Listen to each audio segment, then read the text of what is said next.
Sound off for you to speak your mind. This show is for the faithful. Touchdown! Touchdown! Dub Nation's bang! Steph Curry again! And the seam heads that bleed orange and black. Goodbye! This is SportsPhone KNBR. Sponsored by Industrial Metal Supply on the Sports Leader. Check the live stream on YouTube at KNBR 1045. All right, welcome in. It is SportsPhone KNBR here on a Monday night. John Dickinson sitting in for Kerry Crowley, and it is our free agency special here on KNBR, the Sports Leader. 808 KNBR is the number, 415-808-5627 to join the conversation. The Golden State Lumber Building Materials text line is open as well. Same number, 415-808-5627. Appreciate those who are filing in here on YouTube and Twitch and the KNBR Twitter stream. And what is, I think, a difficult day and a difficult weekend here in the Bay Area, and certainly for the Golden State Warriors as you look at Klay Thompson's departure. And that is the major headline here, with it becoming officially official earlier today, and then later in the afternoon with the sign and trade deal that is now complete for the Warriors as Klay Thompson chooses to sign with the Dallas Mavericks. 3 years, $50 million straight up, no option. He took less money, had other offers on the table, including reportedly a $80 million 4-year offer from the Lakers. The Mavs wind up sending Josh Green to Charlotte.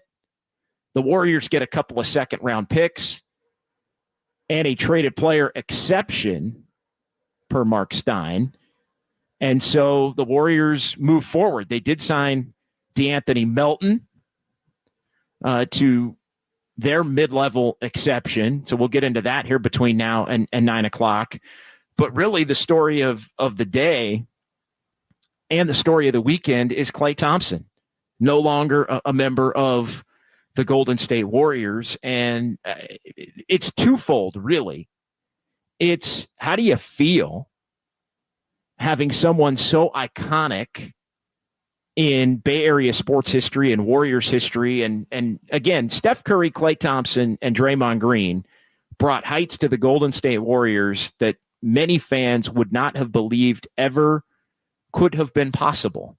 And yes, Steph is the headliner for that, but it became the Splash Brothers and then the Big Three and all of that.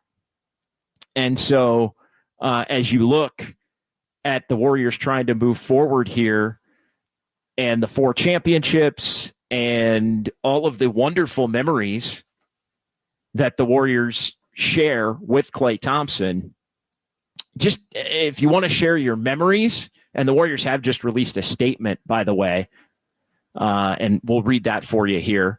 In fact, I'll just read it right off the top and let everybody get it here.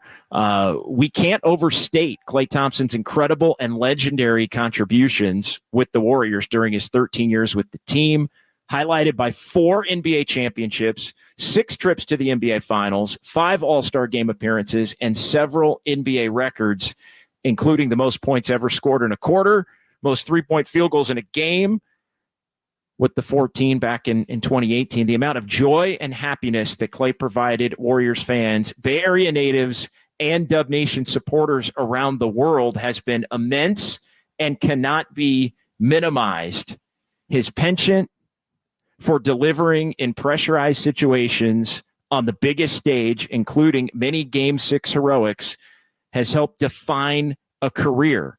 Klay's legacy will live on forever as we look forward to the day we can retire his number 11 jersey at Chase Center, where he will join a host of Warriors immortals, including to shape the dynasty, himself included. We thank Klay for his contributions and wish him the best on another chapter of his journey as it is written. That from the Golden State Warriors in real time, a statement on Klay Thompson. So, yeah, how will Klay Thompson be remembered? is the first question on the board here at 808 KNBR, 415-808-5627. And is the way that things have gone down here over the last year, and specifically during the negotiations of the last couple of weeks, does that change how you feel about Klay Thompson overall? Because he took less and things got a little bit ugly and angry, and he didn't have the best time on this Warriors team and felt that he'd have a better time and have a better shot to maybe clear his head and do that elsewhere. So I think that's a big part of the conversation as well. But we can also get into the difficult first couple of days here of free agency for the Warriors, because that's another subplot of this. But it's the end of an incredible run for the Splash Brothers and for the Big Three. 720 games played together, 420 regular season wins, 98 playoff wins, 23 playoff series wins, 6 finals appearances, 4 NBA championships, and Klay Thompson now out the door here and headed to Dallas. Again, the Warriors getting a traded player exception back, a couple of second-round picks back, and we'll see where they go from here. But how will you remember Klay? And does his departure, the nature of his departure, stain his Warriors legacy, even in the short term? Because I don't think there's any doubt that it does not stain it once cooler heads prevail, and as Tom was talking about, the years fade, and Klay Thompson comes back for a jersey retirement or a statue dedication and all of those things. It's going to be all love then. And it should be. But it's not all love right now for the moment. And I think there's just the range of emotions that Warrior fans and Dub Nation are going through right now. So let's get into it as everybody kind of processes the sports stages of grief here for the next 3 hours. So 808 KNBR, 415-808-5627. We've got the great Greg Silver here as well. John and Javier are going to get us tipped off here coming up. But we'll go ahead and take our first quick timeout and come back, as it is KNBR 104.5 and 680, the sports leader.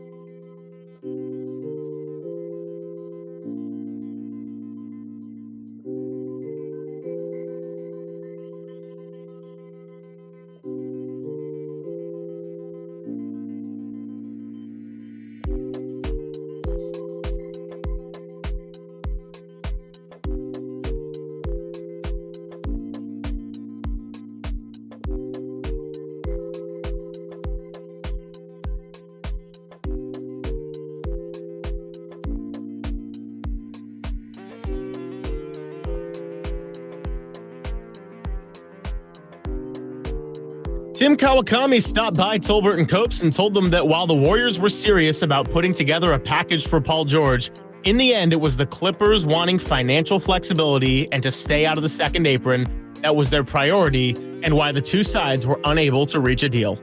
More on that interview trending on our KNBR podcast page and our socials at KNBR.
Speak your mind on the sports leader. SportsPhone KNBR keeps coming at you. Streaming live at twitch.tv/the sports leader.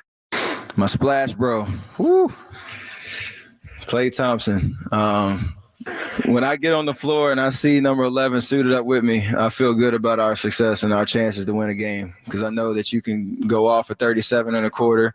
You can lock up any, guard or wing in this league, and you make my job easy when I come on the floor and I see you on the other wing. Just get you the ball, because I know it's going up, and most of the time it's going in. So. All right, Stephen Curry there. That was after MVP number 1 into the 2014-15 season, a championship season. That would be one of 4 for Stephen Curry and Klay Thompson and Draymond Green all together. But the Splash Brothers no more, as Klay Thompson agreeing to a 3-year, $50 million contract to join the Dallas Mavericks. Earlier today, that reportedly now finalized in what will become a sign and trade, where he goes to Dallas. Warriors get a couple of second-round picks and a traded player exception that they can use to try and make some more moves here, because that's the secondary point, and one we will get into between now and 9 o'clock here on SportsPhone KNBR. What the heck are the Warriors going to do in an attempt to try and get better? They did sign DeAnthony Melton, a 2-guard, and a pretty good two-way player when healthy. But again, tonight, though, in this show, first and foremost, is going to be, how do you remember Klay Thompson? 808 KNBR 415-808-5627. It is KNBR Tonight, sponsored by Redwood Credit Union.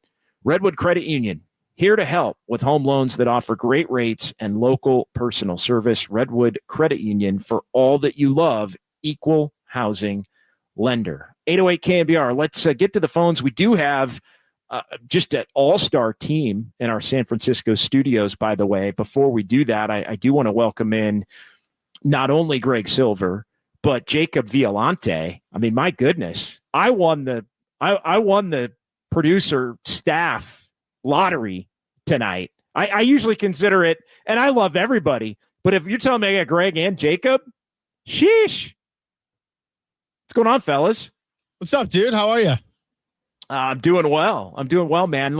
30 seconds, your thoughts now that it's officially official. I'm coming to both of you, then we're getting right to the phones.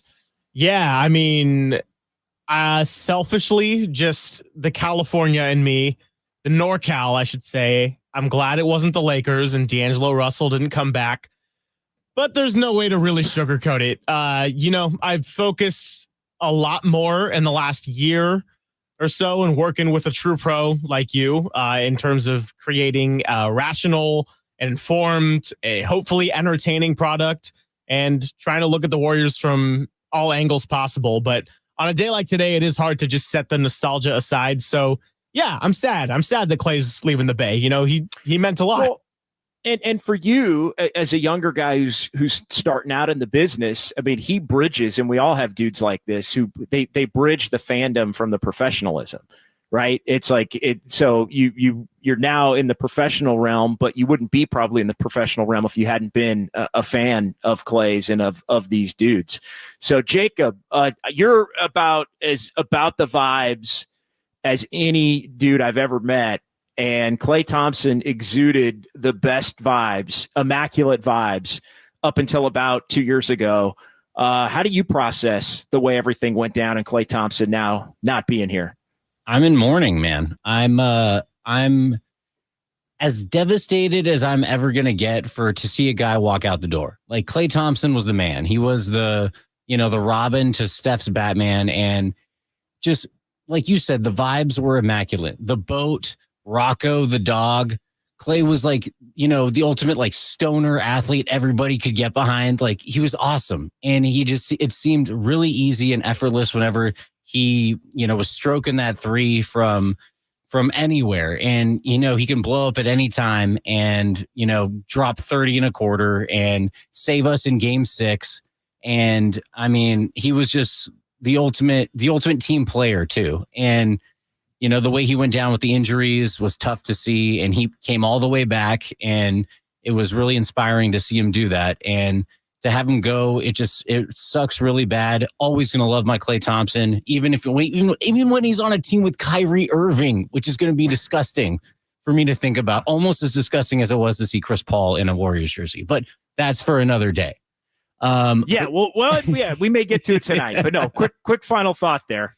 But yeah, man, I love Klay Thompson. He's the man. He's always going to be a Warrior, always going to be a splash bro, always going to be the guy who delivered us when we needed him the most. And, I hope he gets it done. I hope he gets what he wants in Dallas, and I hope he gets it done. Yeah, and I think he is searching for happiness and clearly a fresh start. And maybe it's fueled by rage and anger a little bit. I think we have all been there at different points in our life where we need a change. And, if you're in a position to do it, you might take less to be able to make that change. Few people are ever truly in real life in position to do that because of the money in professional sports in terms of the athletes. I don't consider it from that standpoint real life. I mean, I know it's real life for them, but most people have to take the money. So when you're in a position to be able to step back and do something that you think will give you a reset and make you happy, I think that's definitely something that's allowable. 808 KNBR, 415-808-5627. Let's get to the phones here. Again, how will you remember Klay? How much does his departure stain his Warriors legacy, if at all? It doesn't for me. I'll give you my thoughts on that between now and 9 o'clock. And did the Warriors owe him more and owe him more sooner? Because there was never reportedly a formal offer here within the last couple of weeks. It ended basically at the 2-48 from back in the fall. Let's get to the phones. John in Santa Rosa, as promised, gets us tipped off here tonight on SportsPhone KNBR. Hey, John. Hey, JD. Yeah, Klay was a great Warrior. I'm sure he'll be immortalized along with Steph and Draymond someday. But it was time for him to go. Those two injuries that he sustained took away a lot of his athleticism. Couldn't defend much anymore. He was really inconsistent last year. Probably should have taken that offer, the two for 2 years for $48 million. I don't think, that the Warriors did him wrong at all. I mean, they paid him those 2 years that he was injured. He didn't play for 2 years. They paid him both those years. It's just time for him to move on. I'm kind of, over the whole thing. And, I wish him luck in Dallas. But, I think it was just time for him to, get a new fresh start somewhere else, and we'll see what he does. Hopefully he has, a good season in Dallas next year. But as far as, his time here or, the last few seasons, he just couldn't, he couldn't defend anymore, and he lost his shot. And, you're paying, a guy a lot of money, to do that. So. Yeah. Thanks, John. He wasn't the same player, to be sure. But I will say, I think part of his frustration was the fact that even though everybody last year, going back to, 22-23, when he made 306 threes, I think there was frustration on Klay's part that he thought he was still closer to the player that he used to be than maybe he was getting credit for. And even because it was still 306 threes, led the league, 40% clip, all of that. But even then, it was much more inconsistent than it had been, prior to that. And there were some really hot games, and then there were a lot more cold games. And I think this past season was even more of an extension of that. I think he came in angry, and he got off to a bad start again. And it all led to a point where he never truly, I think, this last season could get out of his own head. And I think part of that was the fact that he was ticked that he didn't get a better offer. Again, fair or unfair, everybody's got the right to feel how they feel. And I said this last night and over the weekend on a couple of our free agency specials that we did on YouTube and a couple hours here on the air last night. I do think the Warriors read Klay Thompson's market correctly. He wound up getting 3 and 50. So that's basically about 16, 17 a year. And so you add all of that up, and the Warriors offered him 2 and 48. And I think maybe they would have raised the bar a little bit off of that if things had been more cordial during the last year. But he wanted well more than that. I think he did, as some have alluded to, wanted more of the Draymond contract, wanted more of the legacy contract. And the Warriors weren't here for that. But do you think the Warriors owed him more? We'll get into that here, 808 KNBR. Javier in Vacaville next on the Sports Leader. Hello, Javier. How you doing today, Mr. Dickinson, my old friend? Had a lot of conversations with you. Long-time friend, Javier. Long-time friend, brother. Yes, sir. So the only thing is, I'm not gonna lie, not popular. I'm a Kings and the Warriors fan. I'm from the North Bay, but been like the Kings since I was young. My first game I ever went to Sacramento. Second game I ever went to was Kings and Warriors in the old Oracle. But Klay Thompson, I'm not gonna lie, in my estimation, the best two-way shooting guard of the last 10 years. I'll never forget my best and everlasting memory. I was right before my senior season at California Lutheran University, playing my last year of college football, graduating. I came home for summer, and I watched that game 6 with my sister against the Thunder, and I'll just never forget that. That game was something that, I just really, I hear the Warriors fans having the dismay, but I just really hope you appreciated the things that he did that no other player, at least in recent memory, can ever attest to. He was the sniper of all snipers. And when I say that, I mean that in the most lethal way from the perimeter. There's nobody else feared outside of Steph Curry that had the ball not in his hand that could catch and make anything that left his wrist the second it came out.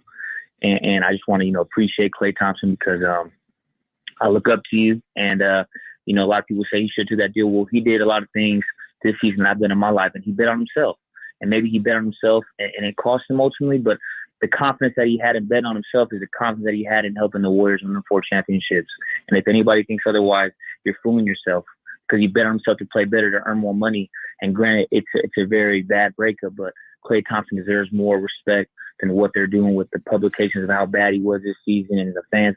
Klay Thompson is single-handedly a third of why the Warriors have 4 championships. And people can argue this and I don't care, man. Klay Thompson kept teams honest on the perimeter, having to cover the likes of Steph, KD. Draymond was a facilitator, but Klay Thompson was the equalizer. He was the X factor.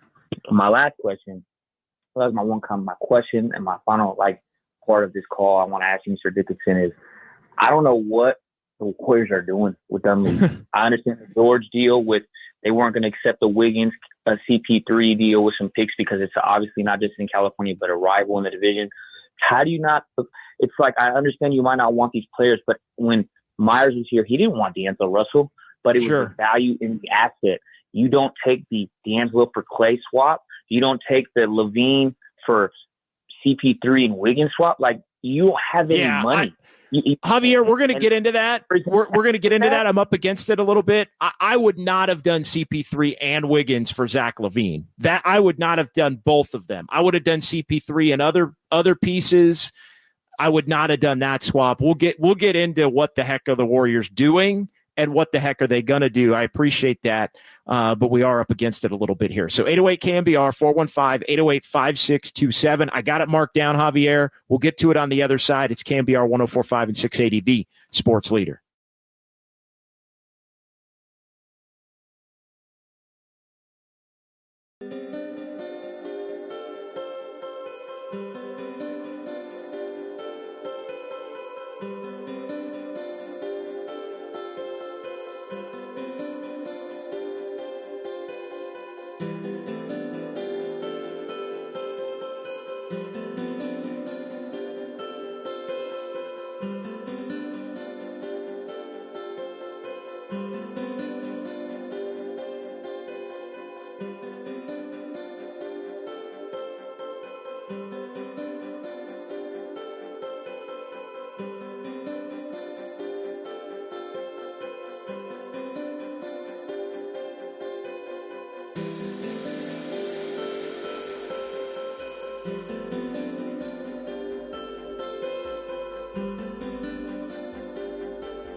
Giants fans, this is your hub to have your voice heard. SportsPhone KNBR. Streaming live on YouTube at KNBR 1045. A long three for Thompson, and that is an NBA record. His 10th three-pointer of the night. Westbrook stumbling, lost it. Again, it is Iguodala. Thompson fires for three. Yes! Golden State by 3. That's all heart and will. He's challenging himself. He doesn't want to go home unless it's to play game 7.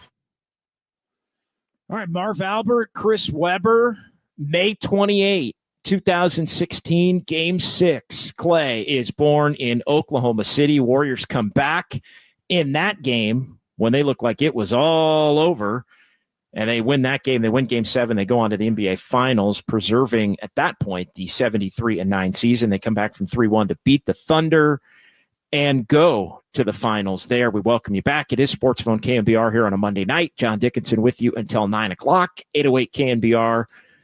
One of the many Klay Thompson memories as we remember his time as a member of the Golden State Warriors.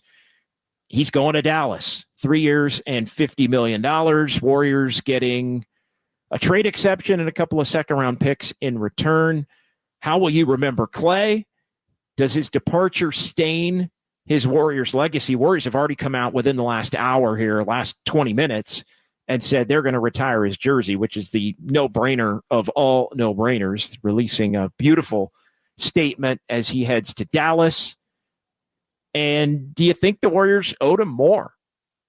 And what the heck are the Warriors doing in free agency to this point and in the offseason? That's all among the topics we'll get into, but I do want to get back to the phones here without any further wait, and that is Larry in Berkeley next on the Sports Leader. Good evening to you, Larry. What's your take on all of this? Hi, can you hear me? Loud and clear, my friend. Okay, so I'm a data analyst. I spent my lifetime analyzing all kinds of data. And one thing that I learned early on is you never extrapolate a trend based on just a couple of data points. So I would love to be educated on this, but let me give you the data points that I'm looking at. So sure. the last third of the season, the Warriors probably had, I forget exactly, but I think it's either the third or fourth best record in the league for the last 30 games. So it happened after Draymond returned, and it happened after they had the two-team concept with Klay coming off the bench. The second data point is that I don't care what team you look at, every team lays an egg at an unexpected time. So you could take a look at what the Celtics did to Indiana in the second game. They almost lost the first game to Indiana. You can certainly take a look at what happened to Denver, and you can take a look at what happened to the examples are everywhere. So what happened to the Warriors, with all the good feelings, is they happened to lay an egg at the worst possible time at Sacramento. And they happened to lay it in a play-in game, right? Now, the reason they were in a play-in game was because the entire first half of the season was a disaster for a variety of reasons. But the last half, especially the last third of the season, was not. Now, then you take a look at all the machinations that the unexpected machinations that were not predicted, like Denver going out, among them, like Minnesota going out, like all these other things. And when you take all that into play, and you realize, I asked myself the question, had the Warriors won the play-in game and had a 7-game road ahead of them, who knows what the upper limit could have been? And Klay's numbers were pretty good. And the second team, first team was pretty good. So I look at all that and I say, what kind of decision was made to just undo all of this, and blame it on Klay and a few other things. But here's the worst part. If you look at the last 2 to 3 years of the young old concept, Trace Davis, Brzezinski, and especially Kuminga had made leaps, absolute leaps in these years. The upside was only going to be better. And so why not roll the dice another year with this team that all of my analytics said was the right thing to do, and instead they just undid it all. Now, the only conclusion I can come to, and this has nothing to do with Klay, is that the analytics team on the Warriors who made these decisions and advised the Warriors are really not as good as I thought they were. They're probably and actually they may be as bad or worse as the team that actually advised Biden in the debate, because it wasn't all Biden's fault. He was given too much data. I go on for hours and hours about the mess ups of his advisors. The same. Well, let's keep it to the basketball part tonight, Larry. Let's do it. We could do a whole nother 4 hours on everything. We could. On it. We could. But you have analytics teams, and I just don't know what they were looking at. The data was Larry, trending in the right direction. Look, I don't dispute that data. I would say this. I think the one thing that the data does not account for is the temperament of Klay Thompson coming into the season. And I'll also say this. I think the Warriors would have been great with bringing Klay specifically back, and they're high on the young players. Kuminga, Podziemski, Trace Jackson Davis. I think they would prefer all three of those guys are coming back for sure, and not include any of them in any kind of trade. I think the issue with Klay specifically is another year older, 1, 2, another year where they were going to ask him to play behind Brandon Podziemski as a bench player, which he did, but he didn't really want to do and wasn't happy about it. And again, I think 3, you would have had to have paid Klay Thompson for 3 years to get him for the next 1. And I think that's where this thing broke up. They were willing to go 2. Klay wanted 3. I think he was already frustrated from the way the last couple of years went for him personally, and his inability to live up to his own standard from before the injuries. And I think it created a lot of friction to where the Warriors held firm on, we're going to offer you the 2-year deal. And here's the thing, Larry, the 2-year deal the Warriors offered was more annually than he wound up getting with the 3 and 50 so he would have got 2 and 48 if he had accepted the Warriors offer, and he probably would have made more than 2. He could have been a minimum player in the 3rd year. He would have made more in the 3rd year. Would have made more for the 3 years combined, even as a minimum player at that point. So, but I think it got too far down the road in terms of the emotion of it, and I think that's what set this course, Larry. Maybe so, but what you're saying is the worst of all possible outcomes, because what it does is it undermines that I don't disagree with. But I'm saying it undermines confidence in the Warriors team and their advisors and their ability to negotiate. All the things we thought were the greatest things about the Warriors have now been undermined, and it does not bode well for the future. Aside from Klay, it just is it's just shocking. Thanks, is not Larry. the team. Shocking. Thank you. Good, great points. All well thought out and well illustrated. Thank you so much. Wow, data analyst. That's pretty good. I mean, his data was on point. No David Fizdale, take that for data. Like, the data was on point again, but data doesn't always account for emotion, and I think there was a emotional gap here that led to a financial gap. And look, the Warriors would have paid him for 1 year. Warriors would have paid him for 2.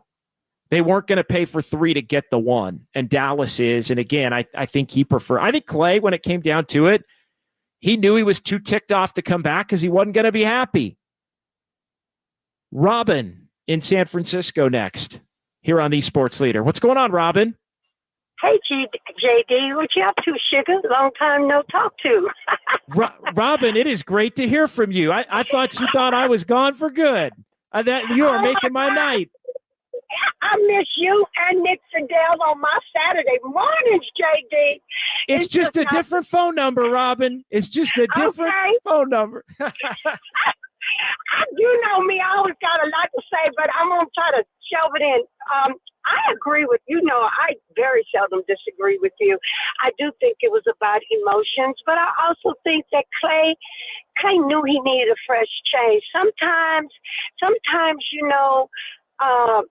when things, and I think that Draymond and Curry, probably might have been in them emotions and feelings of Klay too. We'll never know really the truth about that. But I will say this, Klay leaving, long as he didn't go to the Los Angeles Lakers, I was cool with it, okay? And then the second thing you is... You speak for a lot of Warrior fans there. You speak for a lot of Warrior fans there. I would have loved him and wished him well, but he would have been public enemy number one, okay? I will say this. So I do think sometimes it's good for him to go. What I don't like, people need change. Like you need change. You know what I'm saying? Sometimes it's best to move on. I do don't know what happened between those two, what went down, because, the $48 million was good enough. But here's the deal. They got worse. I mean, Klay did not have a good 2 years, but he was out for 2 years. This is what I don't like about people. Oh, Klay's not going to be the same. We're going to give him time, and that's a lie. Soon as he didn't perform well those 2 years, because he was out 2 years with major injuries, I think he's going to have an excellent or a better year, because I think playing on those 2 years, 2 years out, two years in, he's going to be better. He needed a change, a different attitude. And the Warriors roster got worse. I don't see why they did it. And, everybody's talking about them youngsters. I bet you in 3 years, if they take a leap, that all of them, Pajinski, I don't blame them. Would you start behind Pajinski? I don't know why they hire on Moody and Kuminga. I don't know if you remember me always calling the peanut gallery Pookie in them, okay? The Warriors have got to rebuild. They got to rebuild. I love you, but JT. They still have Steph, Robin. They still have Steph. How can you rebuild when you still have Steph? That's true, but you listen, you got to put better players around them. But where are they? How are they going to get bigger? How are they going to get wings? How are they going to do all of that? They hired somebody today. I mean, they picked up somebody today, DeAnthony, whatever, that I even had to ask who he was, okay? And so, it's just, there's no talent. First of all, there's no talent. They were willing to gut their team for Paul George, who's 35 years old, and let's face it, he doesn't even show up in the playoffs, and he doesn't even play, but 35% of the time, he played 74 games last year because he was in a contract year. So that was a disaster, too. I mean, they have there's no players, and quite frankly, I think the talent in the NBA has gone downhill, and they don't have any money.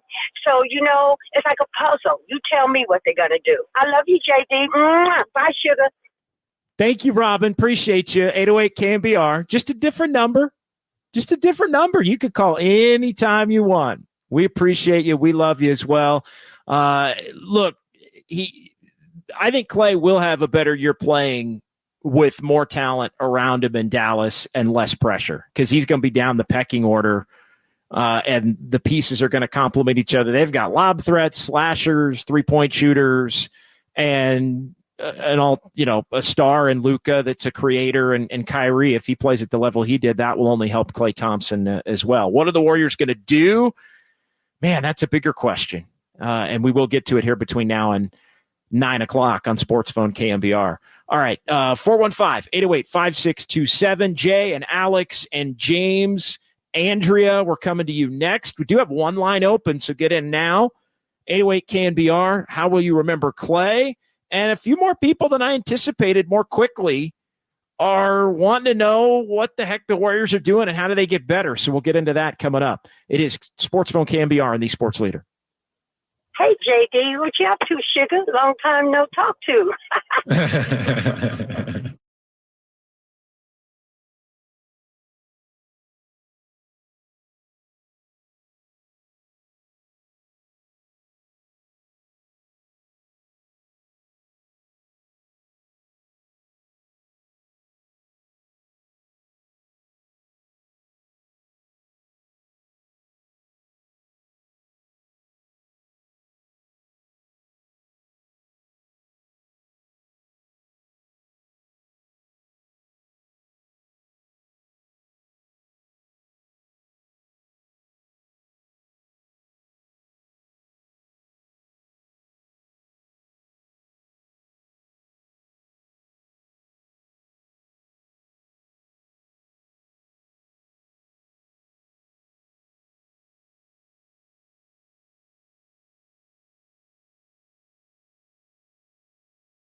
According to Shams Charania of The Athletic, the Dallas Mavericks have sent 2 second-round picks to the Golden State Warriors to complete the Klay Thompson sign-and trade.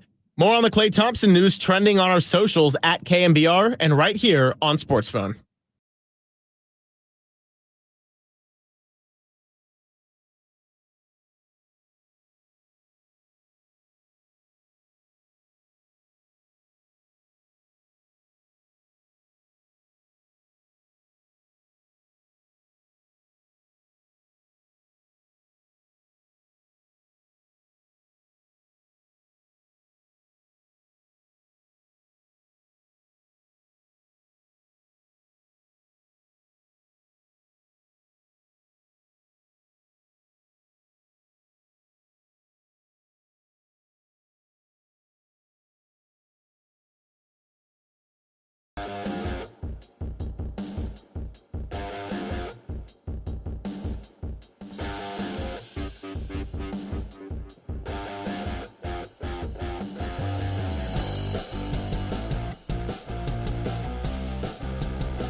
SportsPhone KNBR keeps rolling live from the KNBR Casino Matrix Progressive Jackpot Studios. Casino Matrix Progressive Jackpots are here. Where are you? Just drop in. Please play responsibly. 1-800-GAMBLER.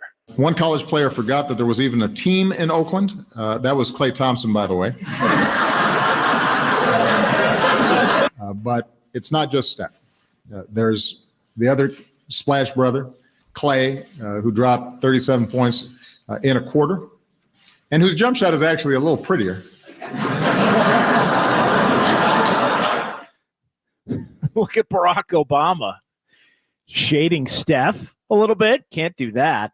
But yeah, the prototypical form for Klay Thompson in terms of his shot. We're back here on SportsPhone KNBR on a Monday night. Klay Thompson on to the Dallas Mavericks, 3 years, $50 million. And the Warriors do wind up making it a sign and trade. They're going to get a couple of second-round picks in return and a traded player exception that the Warriors can use to try and make some moves. What the heck are the Warriors going to do?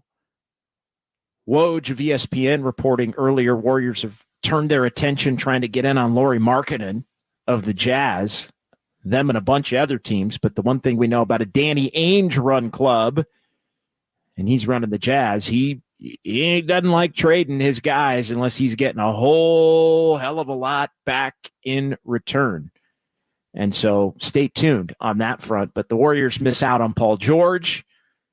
They are unable to put Chris Paul in a trade that nets them anything in return. I would not have done Chris Paul and Wiggins for Zach LaVine. We'll get into that coming up here on the Sports Leader.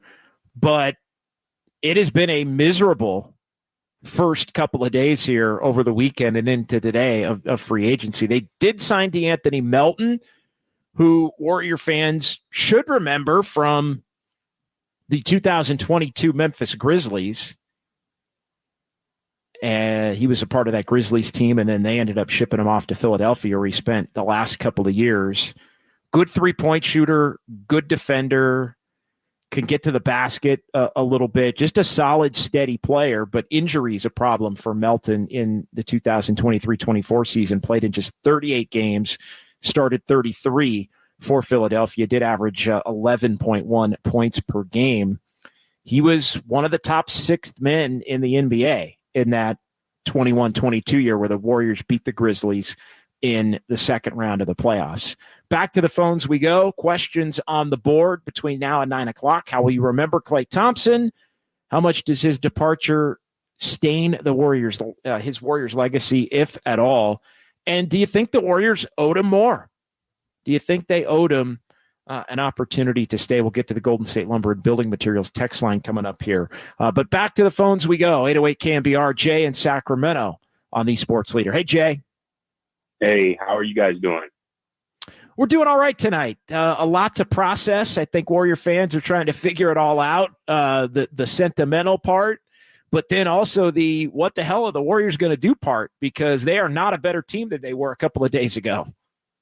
Yeah, that is definitely true. I am personally a Sacramento Kings fan myself, so, we have a little rivalry going on, but I want to see the best for Stephen Curry. I think he's a legendary player, a Hall of Famer, of course, and I don't want to see him go out like Kobe did when they were stringing him along for his last couple of seasons. So that's why I'm calling and seeing what you guys were thinking, what you guys may try to do and try to pursue. It's funny because I was actually thinking about Lauri Markkanen probably about 2 months ago for the Warriors when this Klay stuff started going on.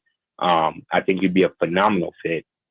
Lauri Markkanen attempted, I believe it was like 533-point attempts and shot like 40% from that last season.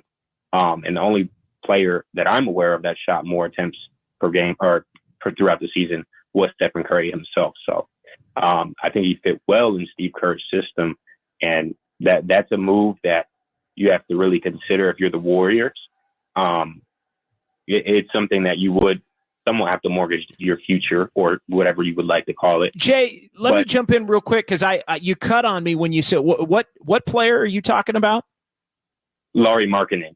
Okay, yeah, okay, that's what I thought. But Markkanen, I think is about 500 attempts, and then Curry with more attempts than him.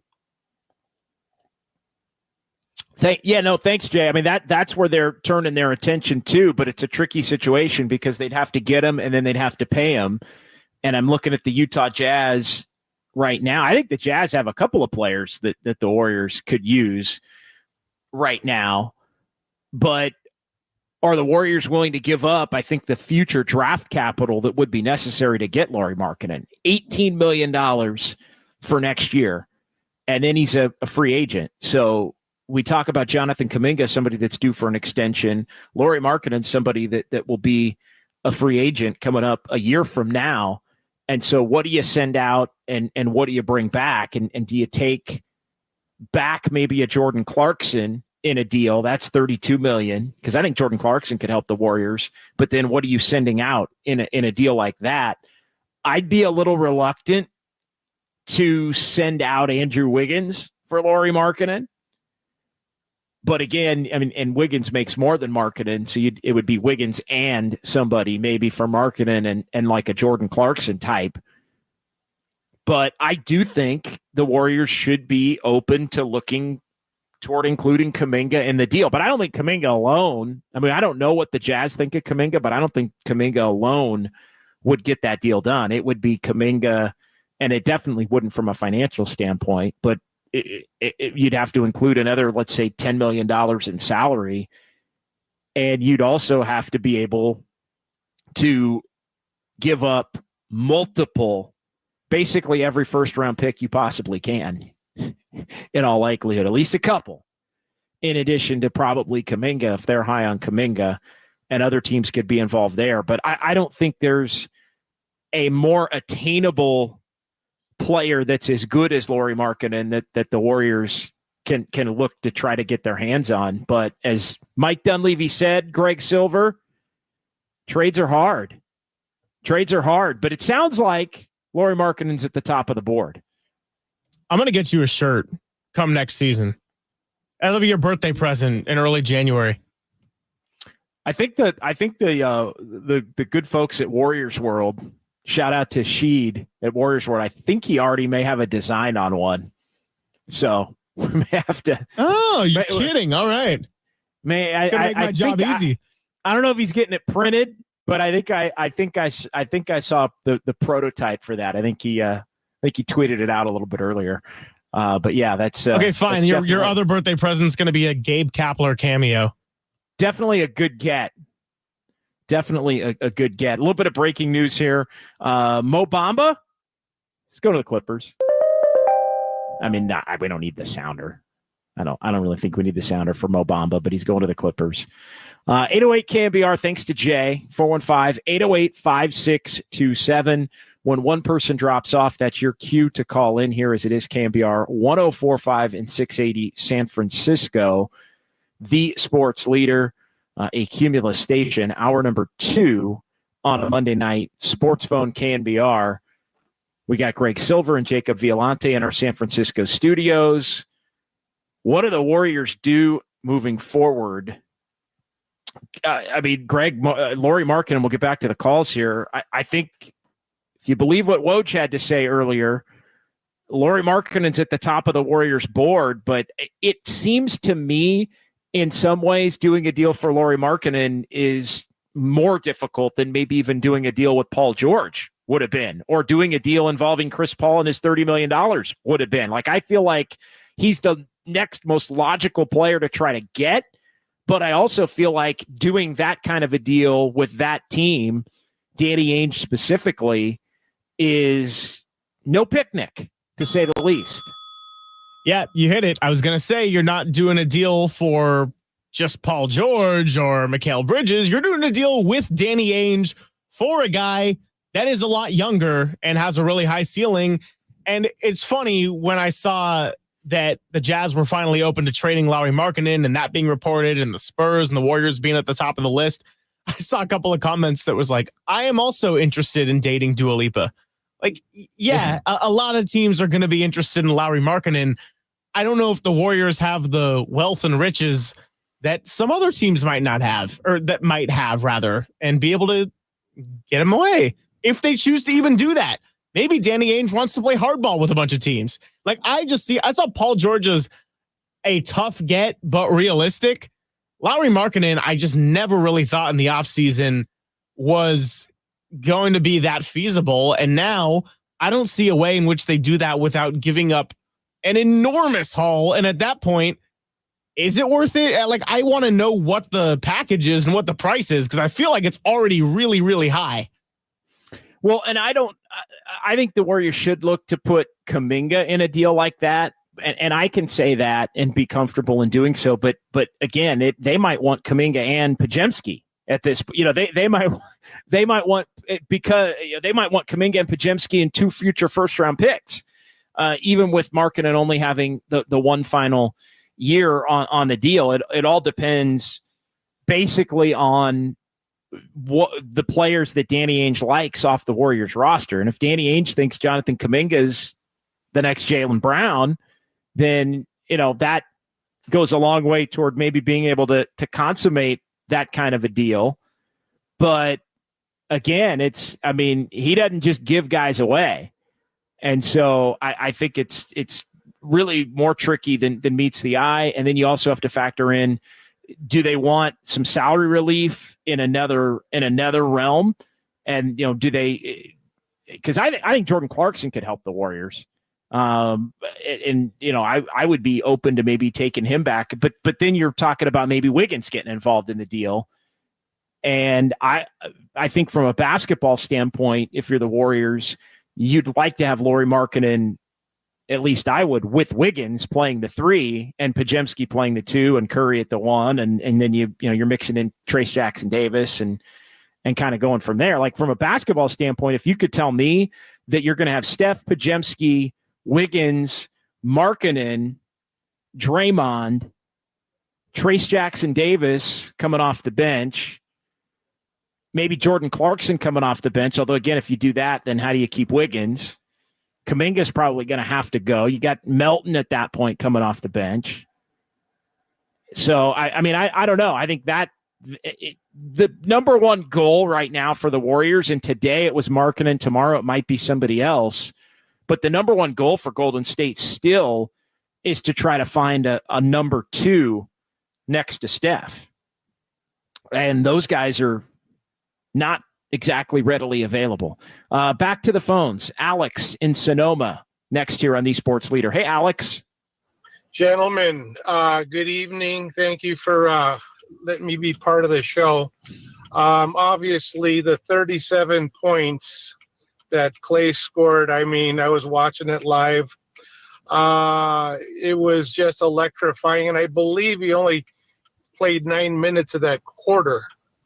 And he didn't miss a shot. So there's all these things.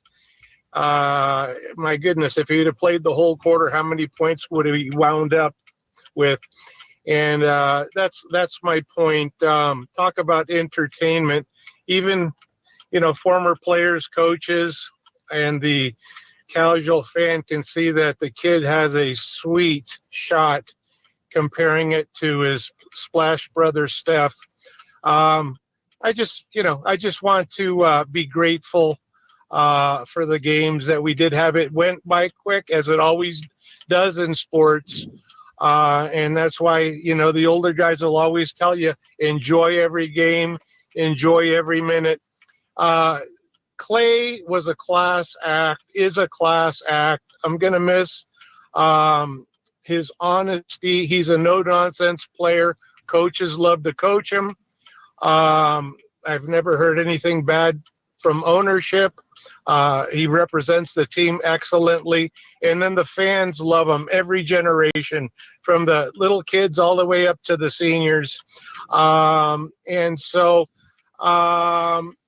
Klay, thank you. I understand sports, professional sports is the little, thing that no one likes to talk about, is at the end of anybody's career, especially a superstar. Even Willie Mays was traded, for God's sakes. Joe Montana was traded. And here's why. Ownership, the owner feels one way about the situation. The coach and coaching staff feel another way. And, of course, the fans have another investment, and that's, we watch sports and we love it with our souls.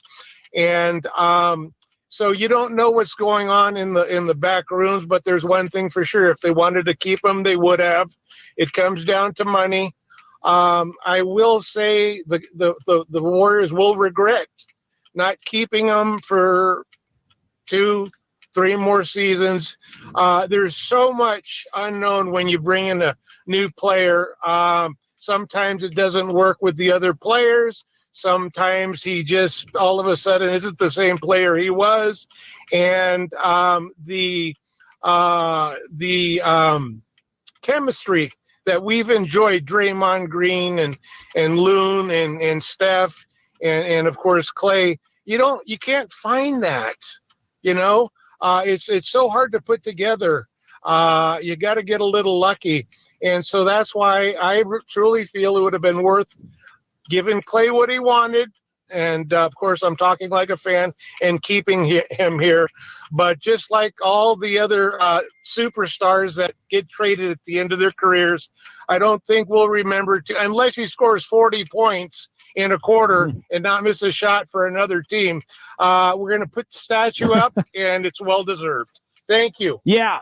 No, well said. I appreciate it, and I think without a doubt, I mean the day for celebrating Klay and honoring him and everything that he brought to the table for the Warriors, it will come. Right now, I think, and the Warriors said all the right things on the way out. I think there's a lot of anger there from Klay's side, but he wanted a fresh start, and so he gets it with the Mavs, and we'll see how it plays out. I do think it's trickier said than done when it comes to just saying, hey, the Warriors should have done this or that. I think they would have loved to have had him for 2 more years. They offered more money for 2 years if you go back to the offer in the fall, but everything you read and what was reported, Klay was insulted, frankly, by that offer, which wound up being more than he took in terms of the annual value. And the Warriors, as has been reported, they said, hey, go test your go find your market, and we'll come back and make an offer after you test the market. And he was already out the door. And the reality is they read the market correctly in terms of finances. The offer that they made looked good in terms of the market for Klay Thompson. And it wound up being a lot of teams that wanted him. But the reason so many teams wanted him was because the price per year had gone down. But while they read the market well, they didn't read his mood well. They didn't read his headspace well. And it wound up, I think, where the reality is there was never a point in the last couple of weeks where he was coming back at all. And I think as things played out, he found himself having a bunch of really good situations from a basketball standpoint that fit even better than remaining here. And I think that made it easier for Klay Thompson to look to move to a couple of these different situations. So 808 KNBR, 415-808-5627. We got James and Bill and Andrea. Do have a line open, 415-808-5627. We'll get to the Golden State Lumber and Building Materials text line when we return. We will also get into the YouTube chat. Always appreciate everybody watching on YouTube and Twitch and on the KNBR Twitter stream. It is SportsPhone KNBR here, our free agency special with Greg Silver and Jacob Violante along for the ride here between now and 9 o'clock on the Sports Leader.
This is where we feed the faithful. SportsPhone, KNBR. Streaming live at twitch.tv/The Sports Leader. He's back! And now, in his 11th NBA season out of Washington State University, number 11, Klay Thompson! All right, Klay Thompson's return, January 9 of 2022, 941 days between June 13 of 2019 to Jan 9 of 2022, 941 days between games for Klay Thompson through the ACL tear in Game 6 of the 2019 Finals to the Achilles rupture going back to November the 18th on draft night during the COVID year with the Warriors the night they selected James Wiseman. Wow. Talk about tough days in the last decade of Warriors history for all of the great days and championships and everything the last 10 years. And back to January 9 of 2022 against the Cavs. Klay Thompson no longer a member of the Golden State Warriors as he signing with the Dallas Mavericks. 3 years, $50 million. And the Warriors end up doing a sign and trade, get a couple of second-round picks, and will also get a traded player exception, which you file that away now as what do the Warriors do? They can use that traded player exception for around $16 million to take somebody back. So they have the ability to make some moves, but they got to be willing to have a dance partner in trying to make some moves as well. 808 KNBR, James in San Francisco next here on the Sports Leader. Hey, James. Hey, JD, how's it going? We're doing all right tonight, man. We're trying to make sense of everything as we always do, but reflecting on the one hand, appreciating, but also trying to move forward because life does in fact go on. Right. I see both sides of it. I do see where Klay's coming from as being one of the best players in Bay Area history, but the Warriors did him right. When he was injured, they maxed him. And then this year he made another max salary. So I like how the Warriors are managing the salaries. I love the way they were able to get rid of Poole's max salary by bringing in Chris Paul for 1 year. That was masterful in my opinion. And I think the Warriors, I don't feel they have to blow everything up right now. They still have some very good players on the roster. If Draymond wasn't out for that indefinite time, whenever it was like 12 games, and then Wiggins missed some time, they're in the playoffs if that doesn't happen. They may have been the 4 or 5 seed if those players didn't miss those games. So the Warriors are still playing at a high level. It's just some things happened where the players didn't play. They missed some of the top players missed a lot of games, and I think we have to be aware of that and not just say, "Oh, well, because Klay's gone, everything's going the wrong way." I don't believe that. I would love to get the Utah player, but DeMar DeRozan's he's out there too, where you can get him without giving up anyone, and they just free up. But I'll just say this, James. I'll let you finish. DeMar DeRozan's a free agent, so you like the Warriors. I know they've saved some salaries, but they're not under the cap to a point where they could sign DeMar DeRozan. So it's going to have to be via trade, especially now after they've signed DeAnthony Melton from the Sixers to come over with their mid-level exception. It's basically they have to send some players out. Maybe they can use that traded player exception to bring a player back, but free agency. The Warriors are so far over the cap, even with Chris Paul's money going away, even with Klay Thompson's money going away, they're still right at the cap to where they can't do anything significant in terms of signing somebody from the outside that's a free agent. Okay, I see what you're saying. So whatever they do from here on out needs to be in a trade. but I wouldn't mortgage the whole future. Well, I would give Danny Ainge picks for that guy Lauri. I haven't even really seen him play. I heard he's a good player, and I heard that he would fit well with the Warriors. And I know the Warriors do need some height. I think that's one. He's a 7-footer that's very skilled and can shoot the three, and he's a real good offensive player. But he's a 7-footer who can put it on the floor and dribble it and maneuver around a little bit, but a great shooter and scorer. He would clear cut be the Warriors' number 2 player, and he's a very complimentary and unselfish kind of a player. I think him and Steph would be a nice 1-2 punch offensively. Then you got to figure out who's remaining on the team to try to cobble the defense together around him. That's why I think Wiggins still being on the team in this scenario would be beneficial. And Melton, the other thing, DeAnthony Melton, who they picked up with the mid-level, he was injured. I don't know if you remember DeAnthony Melton, James, but he was a really good player with Memphis a couple of years back before they ran into some salary issues and traded him to Philadelphia. He was on that team that took the Warriors to 6 coming off the bench, and he can shoot the 3 and is a tenacious defender and just a real solid, steady player. So I think for 1 year, and he's a younger dude too. So I think for 1 year, if he's healthy, he really can help them as well. Yeah, that'd be good. I mean, I would definitely look at the Lauri guy. How do you pronounce his last name again? Yeah, Lauri Markkanen. Yeah, Markkanen. I would definitely look at that. That'd be one of the only guys I would go after where you're giving up Kuminga, because I think Kuminga's a very good player. He came on in the second half. After he cut his hair, I don't know. And after all the trade deadline stuff passed over, he played really well until he got hurt. So I like Kuminga a lot, but it seems like this guy actually would give similar numbers to what Kuminga would give. Yeah, I think he would do it. He'd do it in a different way. He is more proven. He's 27. He's from Finland. And yeah, he's really a shooter scorer in that vein. Different player than Kuminga. He actually, and thank you for the call. Appreciate it, James. He's actually the kind of player that I think if you did have him on the roster, he would complement Kuminga's game well too. I know I kind of got into a little bit of a back and forth as I always find myself in on social media whenever discussing Kuminga. Things tend to get a little unhinged, Greg.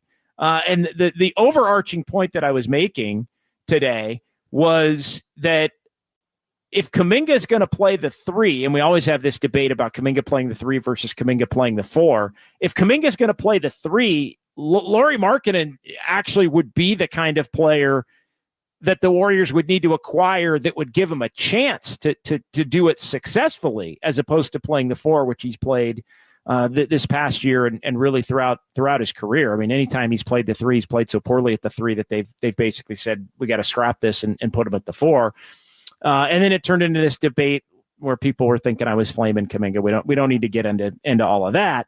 But Lauri Markkanen, as much as I think Kuminga would have to be in the deal to get him, he is one of the few players where I think if you did give up Wiggins for Greg and had Kuminga still on the roster, you could maybe look to try and get a little bit more out of Kuminga maybe at the 3 spot than you've been able to get previously.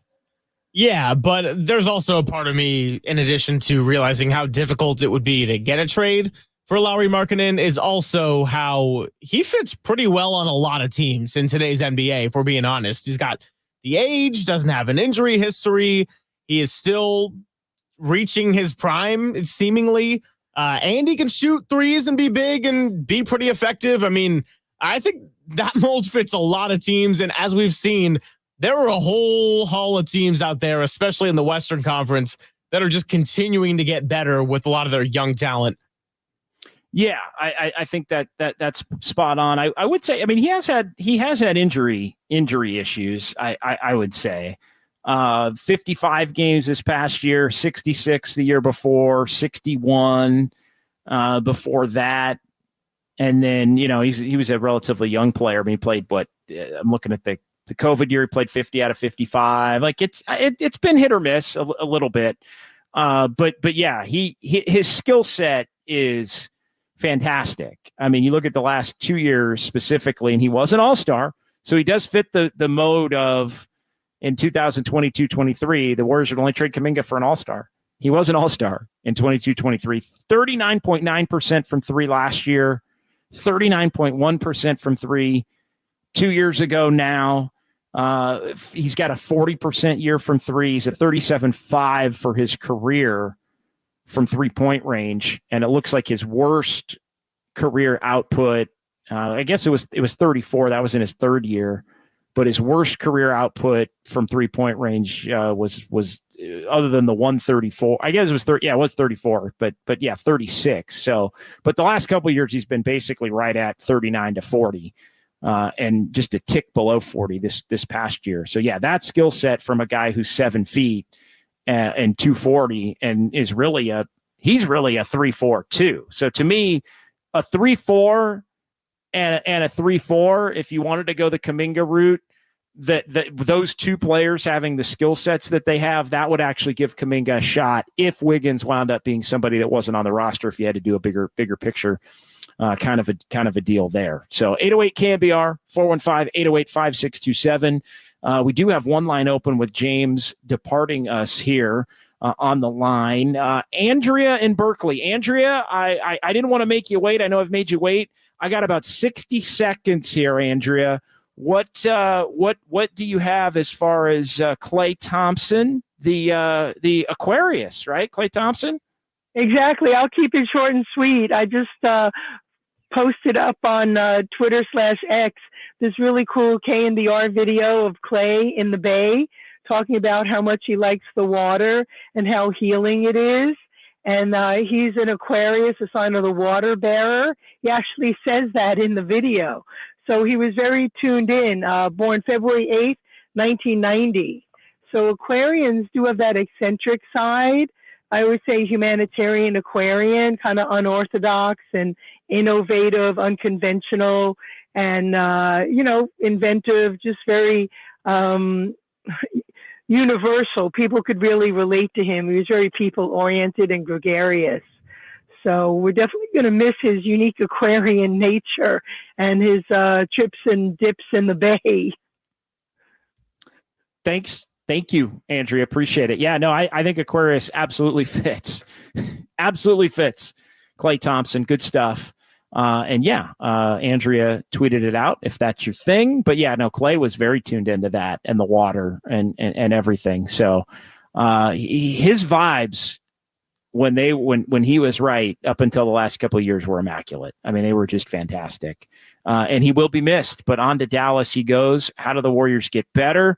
808 KNBR, 415-808-5627. It is SportsPhone. KNBR on 104.5 and 680, the sports leader.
Dub Nation, dial the digits and dive in. 415-808-KNBR. Sports Phone KNBR continues right here and on the all-new KNBR app. There's nothing like an early morning launch out the harbor. There's nothing really better besides winning a championship, but voting is definitely second to playing ball and feeling the thrills of that competition.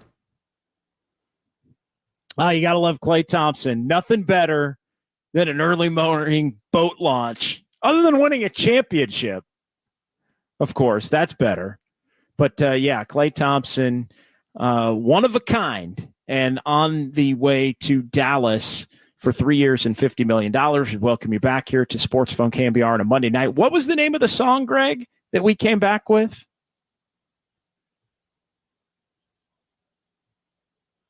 I'm liking that.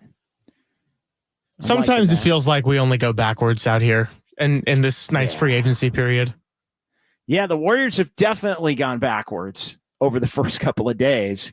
Klay Thompson, not sure if he's going backwards. Time will tell, but he is headed to Big D to play with Luka and Kyrie and PJ Washington and a bunch of others. Derek Lively and Daniel Gafford, and they've signed a bunch of different wings here over the last couple of days. 808 KNBR, 415-808-5627. Some questions on the board here as we are halfway through here on a Monday. Mavs sign Klay. Warriors get a couple of second-round picks and also a traded player exception for just under $16 million. So they can use that to try and improve the roster. How will you remember Klay Thompson? 415-808-KNBR. How much does the way things have gone down relating to his departure, does it stain at all for you, his Warriors legacy? It does not for me. I think sometimes emotion becomes a huge part, a bigger part of things than it needs to be. And business and emotion can at times not mix and lead to scenarios where people feel slighted and disrespected. And I think that's a big part of the reason why Klay Thompson winds up taking less money to move on to the Dallas Mavericks, with the Lakers and Clippers and Sixers and Orlando, although it doesn't sound like things got too far down the road with Orlando. He ends up going to Dallas, and everybody trying to come to grips with it here in the Bay Area. Did the Warriors owe Klay Thompson more in terms of money or respect or role or any of those things? Because I do think the fact that they were, and it had been reported today, and if you'd been paying attention, Steve Kerr basically said it at the Warriors' end-of-season press conference, the fact that Klay was going to be coming off the bench behind Brandon Pajemski. I don't think he loved that. I don't think Klay loved the notion that when he returned from the 2 injuries in the 941 days away back in 2022, Jordan Poole was cooking then, and people were talking then even about, should Klay come off the bench? I think the Warriors knew then, and Steve Kerr didn't do it. But I think part of the reason why Steve Kerr didn't do it was because he couldn't do it. He knew it would be a huge deal for Klay Thompson. So Klay, I think, and I mentioned this to Tom in the crossover, was the fact that he was rooted in anger, I think, a lot the last year, and never really quite got over the fact that the Warriors' best offer a long time ago was 2 years and $48 million. Even though you can make the case from an organizational standpoint that the Warriors made the right evaluation of his worth, he wound up getting less per year Dallas gave him the 3 years. I think the Warriors would have been willing to give him 3 years if it had been 3-50. I think the Warriors would have done 3-50. Now, they didn't want to do, they would have done 2-48 in the fall. They definitely would have done 3-50. But Klay wanted more than 3-50 from the Warriors specifically. He wanted 3-90. He wanted 3-85. It's interesting. There's a lot of reporting. There's a lot of people, I think, as you look in hindsight, that were wrong about the market for Klay Thompson. I think there were a lot of people trying to put out there that Klay was going to get this massive payday in an attempt to try to get the Warriors to bump the offer up. And it just never happened. But the reality is things were so far down the road in terms of the anger and everything that it just was not meant to be. So 808 KNBR, 415-808-5627. We'll get back to the phones here in just a second. We also have some texts to get to, but I do want to welcome everybody, as we like to do, Greg, on YouTube and Twitch. And I'm just going to kind of run through here early on in the show. Rock a New Era, some of our regulars, CA, I'm shocked too. I guess I'm not really the last 48 hours, but I would not have bet Dallas at all over the Lakers if I knew the Lakers were going to be in play, and it was clear the Lakers were in play here these last couple of days. Timestamp, thank you. G. Finley, welcome. LM, can't believe he didn't take the Lakers offer. There was a reported 4-year, $80 million offer on the table. Are you buying that, Greg? Are you buying that there was really to me, if it was $480 to play, if it was $480 to play for the Lakers, I feel like Klay Thompson would be a Laker. I'm not buying that one. I can't buy that one. Yeah, I'm wondering if we're going to get any truth on that one on some athlete sit down podcast. Like Klay is going to be on Paul George's podcast at some point, and they're going to talk about the Clippers and the Warriors almost having a deal. And did Klay really get a 4-year, $80 million? Like, I'll just wait for that and spare everybody my nonsensical speculation right now. Jacob, anybody. I mean, do you believe that the Lakers offered him 4-80? And if they did, he would have taken it, right? I believe he would have done that. I'll never discount LeBron's desperation to try to lure Klay Thompson or somebody to his team, because he's the GM and he's willing to hand out any contract to anybody at any time. So I believe that it might have been bigger than what he got in Dallas, 3 for $50. And again, I think Dallas was just a better contender is what I'm hearing that he chose. That championship was his, main goal instead of going home to LA or whatever. Well, and let's be honest. Klay Thompson right now is closer to winning a 5th championship than Stephen Curry and Draymond Green are. I mean, the Mavs were just in the finals, and they've got a couple of younger stars, 2 of them, that are ready to run it back and have a real good year. We'll see how Dallas does running it back. That's been difficult for anybody to do here these last few years with all the different champions every single year. Rebel to Sounds. You got to ask what the Warriors front. I picked the wrong one to read. I thought that said something else and it didn't. Klay made a bad decision. Rebel to Sound says. Jason Mishler, always here for JD. Appreciate that. Bill M, welcome. Max Lopez, very good. Thank you for joining us tonight here. We got a lot of folks. Ernie Chavez. Enrique Rivera, I love seeing all the regulars. Fozzie, give us a call, 808 KNBR Fozzie, 415-808-5627, as Klay Thompson is set to go to the Dallas Mavericks. And a newbie, Ebe here, welcome. Klay was fantastic, but last year you saw it was over. Hell of a player. Yeah. Actually, I'll just give a little tip of the cap to Ebe here, who's been very active in our impromptu shows the last few days. We like it, and you don't have to agree. I mean, Ebe here hated everything I said the first night. So that's it was contentious. Greg likes to run people out of the chat when they disagree. I'm like, bring it. It's okay. We love discussion here. Don't let Greg label you. We love it. We like it interactive, and you ain't got to agree with me. We'll dissect it all. Jacob just called me the bouncer of Dubs coverage. Yeah, he is. Absolutely. George is next here. Let's get a couple of calls in. 808 KNBR. George in San Francisco next on the Sports Leader. What's up, George? Yeah. George, are you there? Hey, George. Yes. Yeah, I was just wondering, do you guys think the Warriors should bring Klay back final year at the end of his career, or just... Okay, that's an interesting question. I mean, well, we're talking, 4 years from now at this point, right? Because he's going to be, and thank you, George. Yeah, I think we're talking, 24, 25, 25, 26, 26, 27.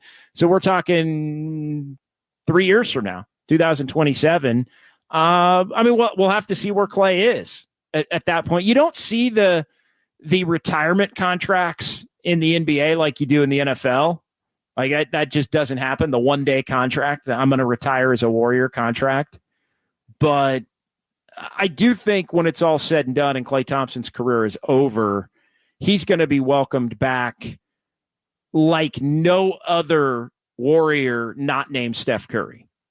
I just think that's, and again, I get it. It's ugly right now. It's contentious. Klay's pissed. He wants to prove to them that he's going to be the guy that gets the 5th ring and that they should have paid him.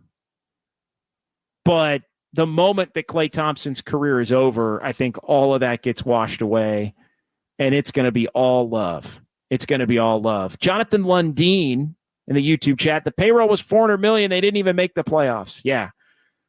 Payroll was going to come down, and I think we've seen the payroll come down in a big way. Warriors now hard capped at the first apron.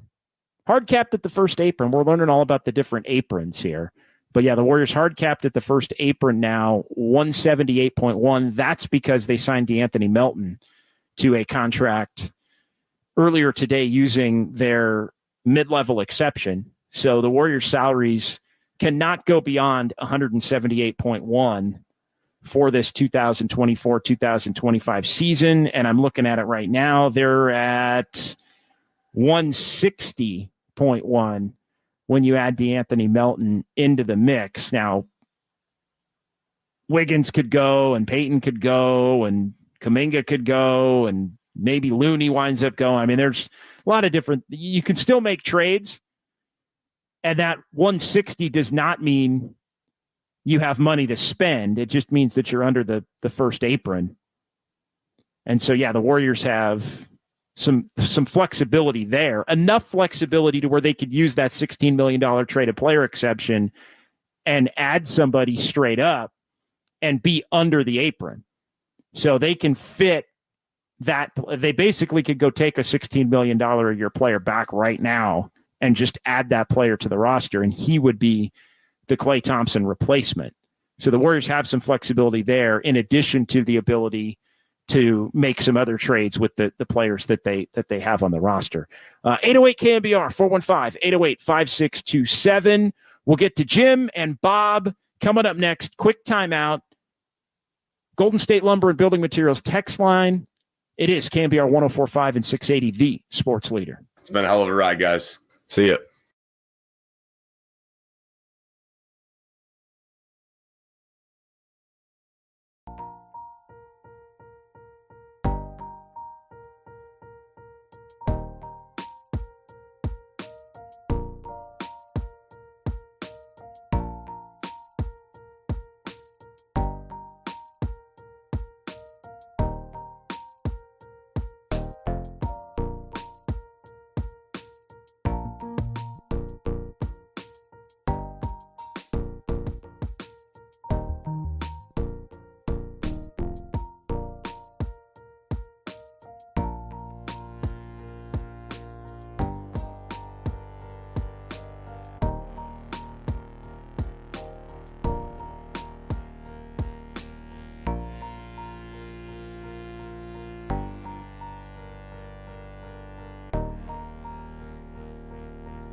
SportsPhone KNBR keeps rolling live from the KNBR Casino Matrix Progressive Jackpot Studios. Casino Matrix Progressive Jackpots are here. Where are you? Just drop in. Please play responsibly. 1-800-GAMBLER. Does your mom indeed pick out some of your clothes for you? Yes, she does. But what mother doesn't buy her son nice things? I mean, come on. She doesn't go to Barney's and, Klay would like that shirt. I'll get him a shirt. I gotta get my whole wardrobe, but if she knows my eyes, if she sees something that I like, that's a good mom, you know? That was her baby. There you go. There'll definitely be some inspired from my mom. Okay. She got me a really nice Beach Boy t-shirt. I'm excited to rock that. That's speaks to my heart, so. Again, I keep saying it all night. I mean, one of a kind. Absolutely one of a kind. Klay Thompson is no longer a member of the Golden State Warriors after 13 years. Pretty incredible. I know I've shared at different points. And people are like, man, JD, you've been covering the Warriors for a long time. I have, going all the way back to 2011. And I shared when Jerry West had passed away here a few weeks back, and basically it was, the first press conference I covered was the Jerry West press conference when they hired Jerry West in my prior radio life here in the Bay Area, and Klay Thompson was the first draft that I covered, in the first draft pick for the Warriors that I covered, and 13 years later, pretty crazy to think, number 11 in 2011. Klay Thompson, and everything that happened between now and then with the 4 titles and the 37-point quarter and the 60-point game and the 14 threes and Game 6 Klay and coming back on the floor after he tears his ACL in Game 6 against Toronto. Tonight really, truly is. I mean, it's a sad night. It's a tough night. Again, I said it off the top of the show, and I said it to Tom and Copes. Tonight you can feel however the hell you want to feel. And in how you remember Klay. If you want to share your favorite Klay moments, we can do that at 808 KNBR. How much does his departure, is it stained at all by the way that he's leaving the Warriors, taking less money to go somewhere else and not really giving the Warriors an opportunity to match or best any offer, which has been common practice, but it never got to that point. And it seemed like the Warriors knew it wasn't going to get to that point. And they didn't want to get in a bidding war. And I think, when you look at some of the things, and I've touched on it, I mean, Klay was not in a good place the last 2 years, really. And I think maybe it got to a point where the Warriors, and I know Tom has spoken to this, where the Warriors were not convinced that if he returned, he was going to be in the proper headspace to where, they didn't want to do it again with the up and down mood swings and dissatisfaction over the role and all of that. So I think, unfortunately, that is part of the reason why we are here, despite the fact that the Warriors, from a financial standpoint, I think read Klay Thompson's market correct. He viewed them as owing him more. He wanted and felt he deserved the legacy contract. So is Klay basically the one in saying deuces, because they said it to him, or he said it to them, rather. I'm sorry, I want to be very clear. He said it to them they didn't necessarily say it to him, with the last reported offer going back to the fall being more than ultimately he signed for. So back to the phones. Jim in Los Altos next year on the Sports Leader. Hi, Jim. Good evening to you. What do you got? Thank you for waiting patiently. Oh, yeah. And listen, thank you so much for having me. I wanted to get your input on what I'm about to say. You know, I'm a physician making diagnoses all day. And so I want to make a sports diagnosis. And I know I don't belong in this area, but I just think the defining moment, the epiphany that carved the pathway for Klay to be leaving us today is the play-in game. I think that singular event changed everything. I think had Klay had a pretty good night, had we won the game, and even if we hadn't won, had Klay on those 0 for 10, that he had 5 for 10, I think it could have changed a lot. I think the ownership may have had a different attitude. A lot of the fans would have a different attitude. And I think it was painful for Klay.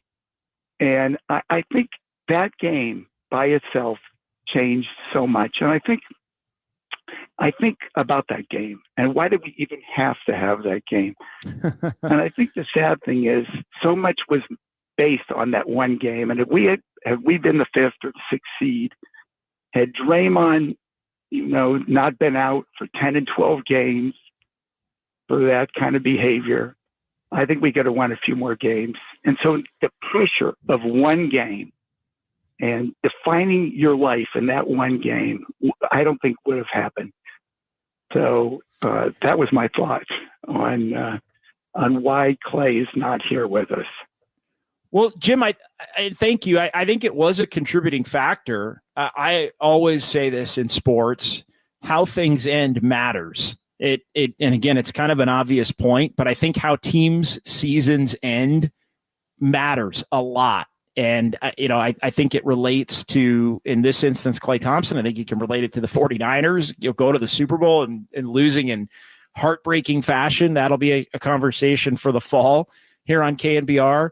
But I think, it's interesting because a lot of people in the moment after the game in Sacramento on April the 16th, a lot of the media, and Greg, you remember this because we did a show in Sacramento right after, and in the coming days, we did our Just Dubs weekend show. And a lot of people in the media thought Klay's not going to want to go out as a Warrior with an 0 for 10 and an elimination game loss at Sacramento. That means he's more apt to come back to the Warriors for another season.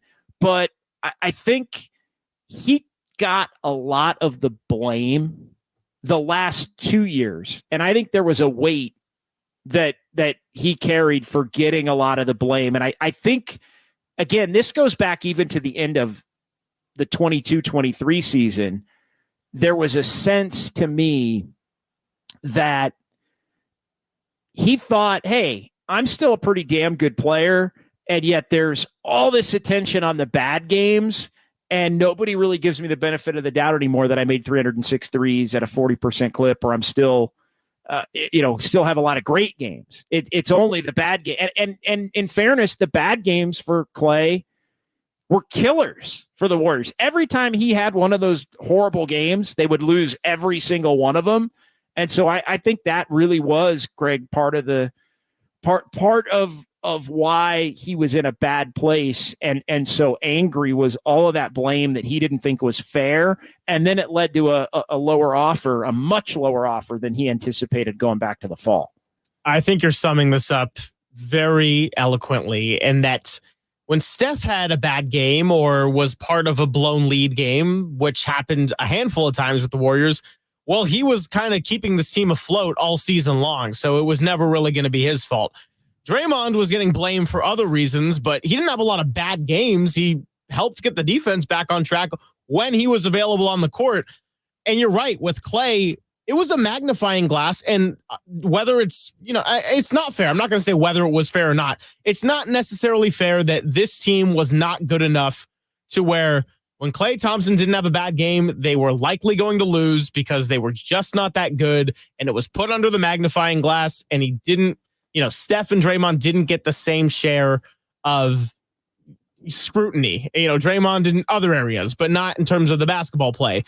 So I could see how that'd be frustrating for Klay after a while. And I'm not saying that the Warriors should have paid him. I'm not saying they need to do anything different in this whole free agency, testing his market. I do think they read it pretty well. But at the same time, there were a lot of games where Klay was a big focal point because he was putting up tour dates, as they like to say, for bad statistical shooting. Or there was the end of the Clippers game. I think I actually was doing that Dubs OT when you were under the weather.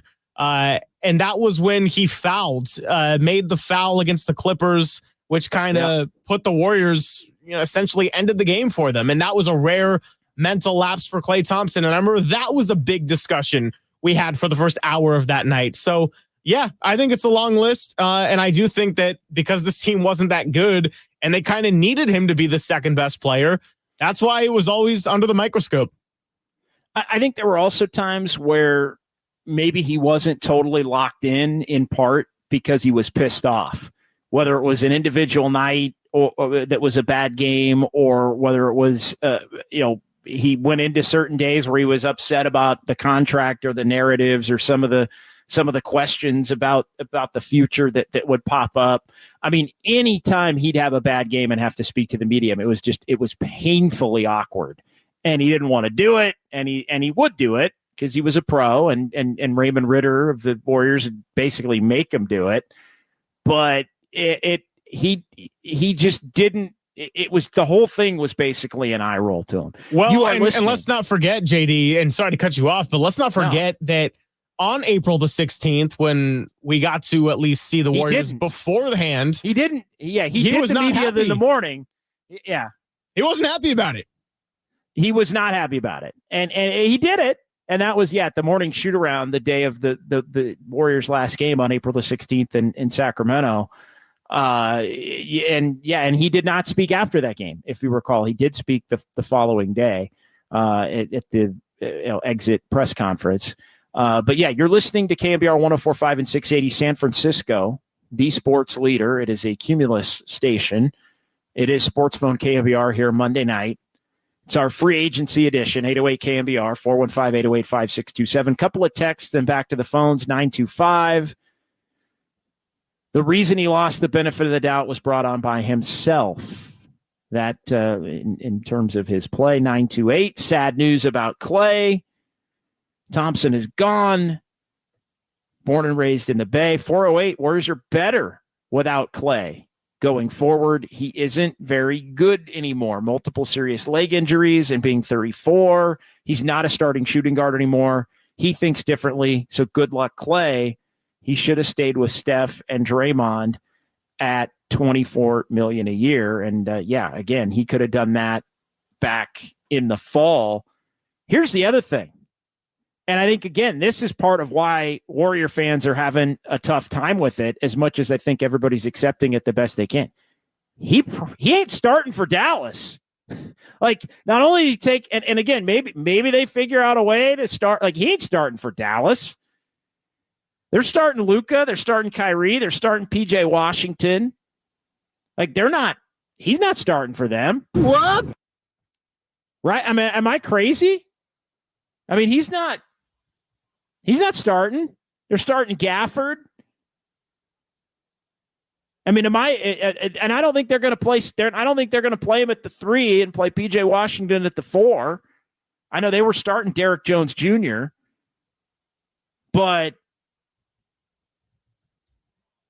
I mean, right? I mean, tell me I'm wrong here, Derek. Tell me I'm wrong here, Greg. I was Derek Jones Jr. just went to the Clippers last night, right? We're figuring that one out. Yes, that is correct. No, I think probably Najee Marshall. Najee Marshall, I think, would start over him because he's going to get the Derek Jones Jr. spot, right? Yeah, I would think so. I mean, we'll see. Frankly, and I don't say this out of hate. This is the Klay Love Fest show, but that's a Dallas problem. Like, we had a lot of coverage of, walking on eggshells with Klay sometimes, or sometimes it was great and sometimes he was really frustrated. Well, that's not a Golden State problem anymore. Well, and here's the other part, though. Here's the other part.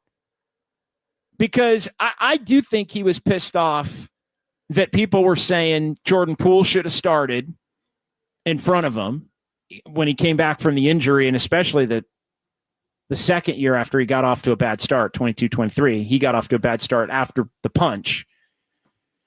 But I think he was also pissed off that Brandon Podziemski was the guy. Like, it's one thing to hey, I'll come off the bench, and you tell me, fair or foul? Fair or foul, Greg? I'll come off the bench for Kyrie and Luka. I ain't coming off the bench for Brandon Podziemski and Jordan Poole. Fair or foul? If I'm Klay Thompson? Yeah. Fair. Okay. 925. I think it's clear the situation was beyond salvageable for both the Warriors and Klay. That is a fact. 808 KNBR, 415-808-5627. Back to the phones we go, and we will get back into the YouTube chat as well among our faves. And thanks to everybody watching on YouTube and Twitch. Atco Pest Control in there, GSW Vera, Paul Perryman. Shout out to everybody here, and appreciate everybody. It's good to get the band back together here for a night. I know it's SportsPhone KNBR by name, but it feels like Dubs OT or just Dubs tonight. And that's part of the reason why we're doing this show together on this Monday fat night. dub. Not this weekend for the Warriors. This has not been a winning week. Say what you want about Klay. Say what you want about fair or unfair, whether he had the right to be upset or didn't, all these different things. This weekend has not been a win for the Golden State Warriors. And I like D'Anthony Melton. Bob in Saratoga, thank you for waiting patiently. You're up next here on the Sports Leader. Hey, Bob. Hey, as you guys know, I've been calling in for many, many years, over 1,000 times. And thank you for reinstating that call-in program. It's the best in the world of sports. I just want to mention a couple of things. First of all, positives. Everybody knows we have the best coach in the NBA. We have the best owner in the NBA. And we need to start thinking positive. And we also start to looking at why did we lose so many games last year? It was principally because of a guy with an anger management problem who missed so many games and had so many penalties against him, and another guy who's always got a problem with his family or something else, and he doesn't have the attitude to go in there and fight like hell, and that's Wiggins. Wiggins needs to go and give some of these young guys a chance, like Kuminga, and we've got another real positive in that I think that this team put together a great number of acquisitions last year. If you think about Trace Jackson and Pasitsky, and they really did. That's one of the best years we've ever had in the draft. I'm curious of how we're doing this year, and why do we have such low draft picks when we have such a bad record? Well, they didn't. I'll tell you specifically, Bob. The 24 pick ended up in Portland. It goes back to when the Warriors did the Kevin Durant sign and trade for D'Lo, which got them Wiggins and Kuminga. So that one worked out, but the price for that was they had to send Iguodala to Memphis because they got hard capped for the bad year. So that one they had to do. But yes, when the credit card bill came due on that one, it wasn't at a great time in 2024. Can you bring us up to date on who, if we have drafted anyone? I heard a rumor that we got a 7-foot setter from Boston College. Oh yeah. So Quentin Post, 7-foot center, is 24 years old. He was the 52nd pick for the Warriors, and that was their only pick. They traded the pick. They got a wing player from OKC, and then they ended up trading the pick back. They ended up getting the pick back and picked the big man from DC. Because we need to get bigger. That's been a problem for a long time, and that's why Trace Jackson was a great acquisition, because he's not only bigger, but he played 4 years at a major college, and the last big center we brought in played maybe 1 or 2 months in college. So I think our team under Dunleavy is doing a better job than we've ever done, and we got to develop from within, just like the Giants have to, and just like the 49ers have to. Thank you, appreciate it. What was the number, Bob? Bob, thank you for the call, Greg and Jacob. If you guys saw this, what was Quentin Post was the first 7-footer the Warriors had drafted. Was it Manute Bol? Did I see that right, or was that BS? We're doing. I thought I saw somebody tweet that. I know they did draft Festus Ezeli, but Festus Ezeli maybe not technically 7 feet, not quite 7 feet. Yes, stand by. I'm going to try to look for that info. Usually I like to stay pretty on top of things, and I know you're very much the same way, but all the news in the past 48 hours. There was, we're all doom scrolling every day, right? We're just scrolling and scrolling and scrolling and scrolling and scrolling and waiting for a notification to pop up and all these things. And I thought in the midst of draft shows and free agency and digital work, and I think I've hosted on this station every day for about the last 40 days in some form or fashion. So in all of that, I thought at one point, it wasn't notable in the moment, and I probably saved it in my bookmarks on Twitter, but I've got so many bookmarks saved that I can't even scroll through those. Like, those are all going to need to be deleted here at some point. But I want to say he was I want to say that somebody, and because I don't think Todd Fuller was 7 foot quite. I think, and yeah, Jacob, you got anything on this? First 7 footer. Well, I know he's the first Boston College Eagle since 2018, Jerome Robinson. Okay. First, so I saw a note that Quentin Post was the first 7 footer the Warriors had drafted since Manute Bol. Amazing, right? Donald Foyle wasn't 7 feet. It's a good call. I think he might have been 6'11" too. I think he might have been 6'10". No, Donald Foyle 6'10". Wasn't James Wiseman over 7 feet? Like, am I crazy? Yeah, Todd Fuller 6'11". James Wiseman might have been. Yeah, that's probably. I know that's a forgettable draft pick, but I think in basketball, 6'11". I'm looking at James Wiseman 6'11". What? I'm looking at James Wiseman 6'11". What? Again, I don't want to get on a tangent here, but I don't want to go my old buddy Jim Kozimor, who used to work here. It's like we're having a production meeting on the air, fellas. All right, how about I have a production heist on the air and let everyone know that we're going to be here up until 9:00. You can find us on our socials at KNBR, at JD John Dickinson, at Greg Zero Silver on Twitter. Why don't we take a quick break and then come back and take some calls? We got PJ, who gave us a great call yesterday. What are you just cutting me off? You're just like, hey, dude, stop talking about this or what? Like, that's a Derek Papa power move if I've ever heard of one. We've got Steven in Oakland, and we've got CA on the. You're burying my tease of CA from YouTube is on the line. Oh my God! Now, okay, well, I'll break then. I if I can talk to CA in person, then I'll break. Thank you very much. You win again. I'm going through it in my mind, and maybe Wiseman technically was a 7 footer, and I should have put him at the front. It's fine. Out of sight, out of mind. All right, 415-808. KNBR.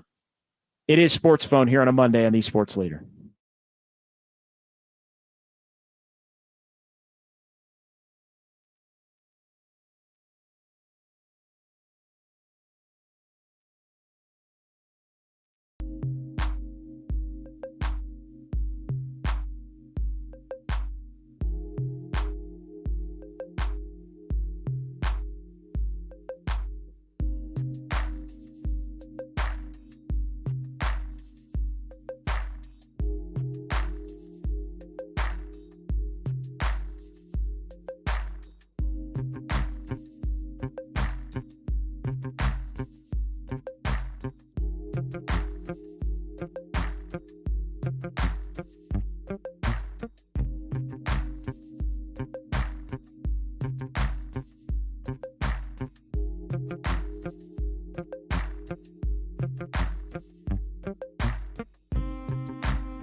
The nighttime is the right time for SportsPhone KNBR. Let's go on the sports leader. Streaming live on YouTube at KNBR 1045.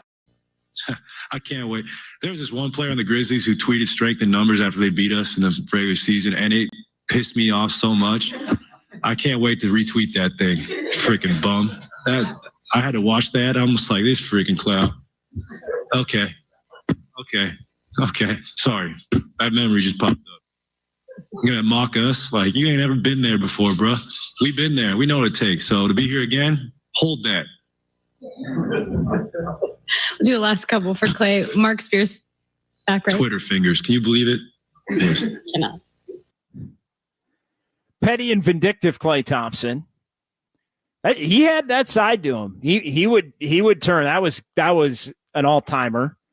And we're coming back with a lot of all-timers here tonight. SportsPhone KNBR on a Monday. I owe the listeners and the viewers here an apology. Because not only was I wrong, and there are some that think I never admit when I'm wrong. I was wrong. Apologies. And this is why you don't run with random information and bring it to the air without double and triple and quadruple and quintuple checking your information. We were having the conversation before the break because I had seen somebody on Twitter in the midst of doing about 800 shows that said, hey, Quentin Post from BC, first 7-footer the Warriors have drafted since Manute Bol. And so I start thinking about it. Actually, I really hadn't thought about it since Thursday of last week with the draft. And no, it was not. Quentin Post was not the first 7-footer. And Manute Bol wasn't even drafted by the Warriors. So I owe Dub Nation, I owe our KNBR listeners an apology. Because I remember Manute Bol playing for the Warriors in 88, 89 as a kid. The 89 season. Little kid, I remember Manute Bol. I remember Manute Bol making some threes in a game I was watching as an 8-year-old with the Warriors. And I assumed, wrongfully, that he was drafted by the Warriors. He was drafted by a team that no longer exists. Greg, you want to take a guess? I mean, the franchise exists, but that team does not exist. The Charlotte Bobcats? The San Diego Clippers. Ah. And this is for our younger audience. This is Bol's dad for the younger who is sadly no longer with us also. He passed away in 2010, Manute Bol. Bol's dad, who was 7'7" and shot threes. And block shots and I mean he was Bol's dad he played in the league for 10 years. And when he was on the Warriors and with Nelly coaching, like Nelly was like, yeah, shoot threes. Go for it. He didn't make a lot of them, but he would shoot threes and block shots. He blocked 5 shots a game in the 85-86 season. He was second in defensive player of the year. 5 shots a game at 7'7". He was not drafted by the Warriors, though. So I erroneously brought this up, not to get lost in the weeds on Manute Bol, Greg and Jacob. But yeah, Bol's dad, RIP. And he also was not the last 7-footer that the Warriors had drafted, going back to Quentin Post. That was James Wiseman. Officially, Basketball Reference, James Wiseman listed at 7 feet tall. Forgettable as his Dubs career may have been, he was the last 7-footer. Were there others? Right? There were others, or no? We went through Todd Fuller and Adonal Foyle and Festus Ezeli, and none of them qualified at 7 feet on the official record. Correct? Oh, I don't know about all those entire names. I checked Damian Jones, who was a 6'11". Andres Biedrins was a 6'11". Sounds like Onion Kuzmic. Yeah, he might have been one also.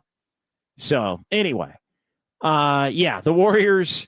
So I apologize. And yes, Victor Bartolome, 6th rounder in 1970, I think. First 7-footer. Appreciate that, Richard Marquez. So, all right, we get back to the phones. We'll get back to Klay. 808 KNBR. So I apologize. I should have remembered James Wiseman, but yeah, it took me down a path of a player that I remember as a kid, and Manute Bol was a fun player to watch. And I know those that are on the older side remember Manute Bol fondly as a member of the Warriors. He did play for the Warriors for a couple of years. And yeah, he liked to shoot threes. All right, back to the phones. PJ in Daly City next here on the Sports Leader. Hey, PJ. What's up, JD? What's up, Greg? How you guys doing?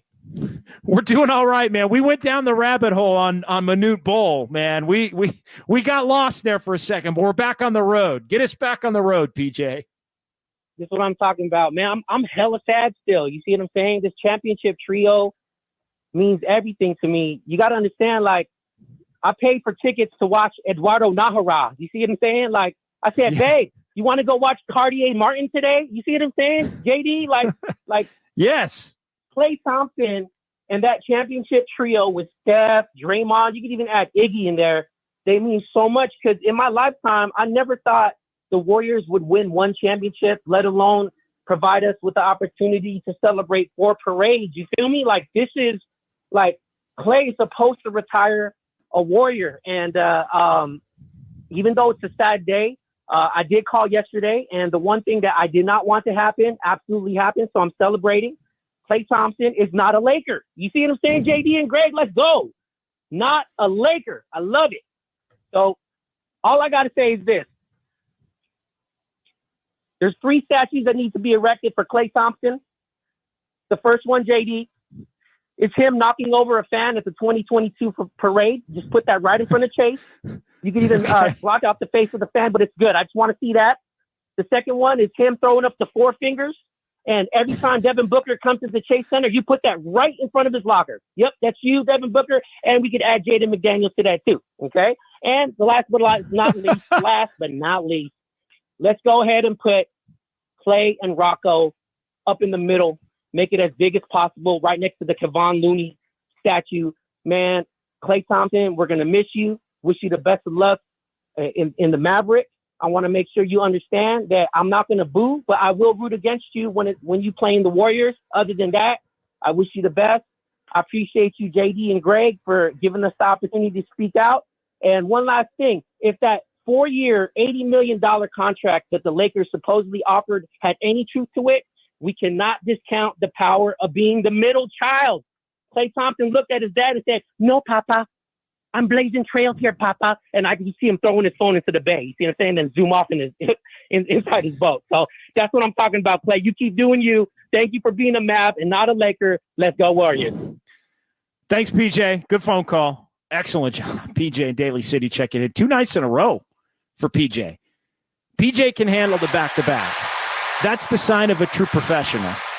A true professional caller and radio/digital consumer is can you go back to back? We got a few people that want to chat here on the phone lines, so we're going to push the break that we normally take here.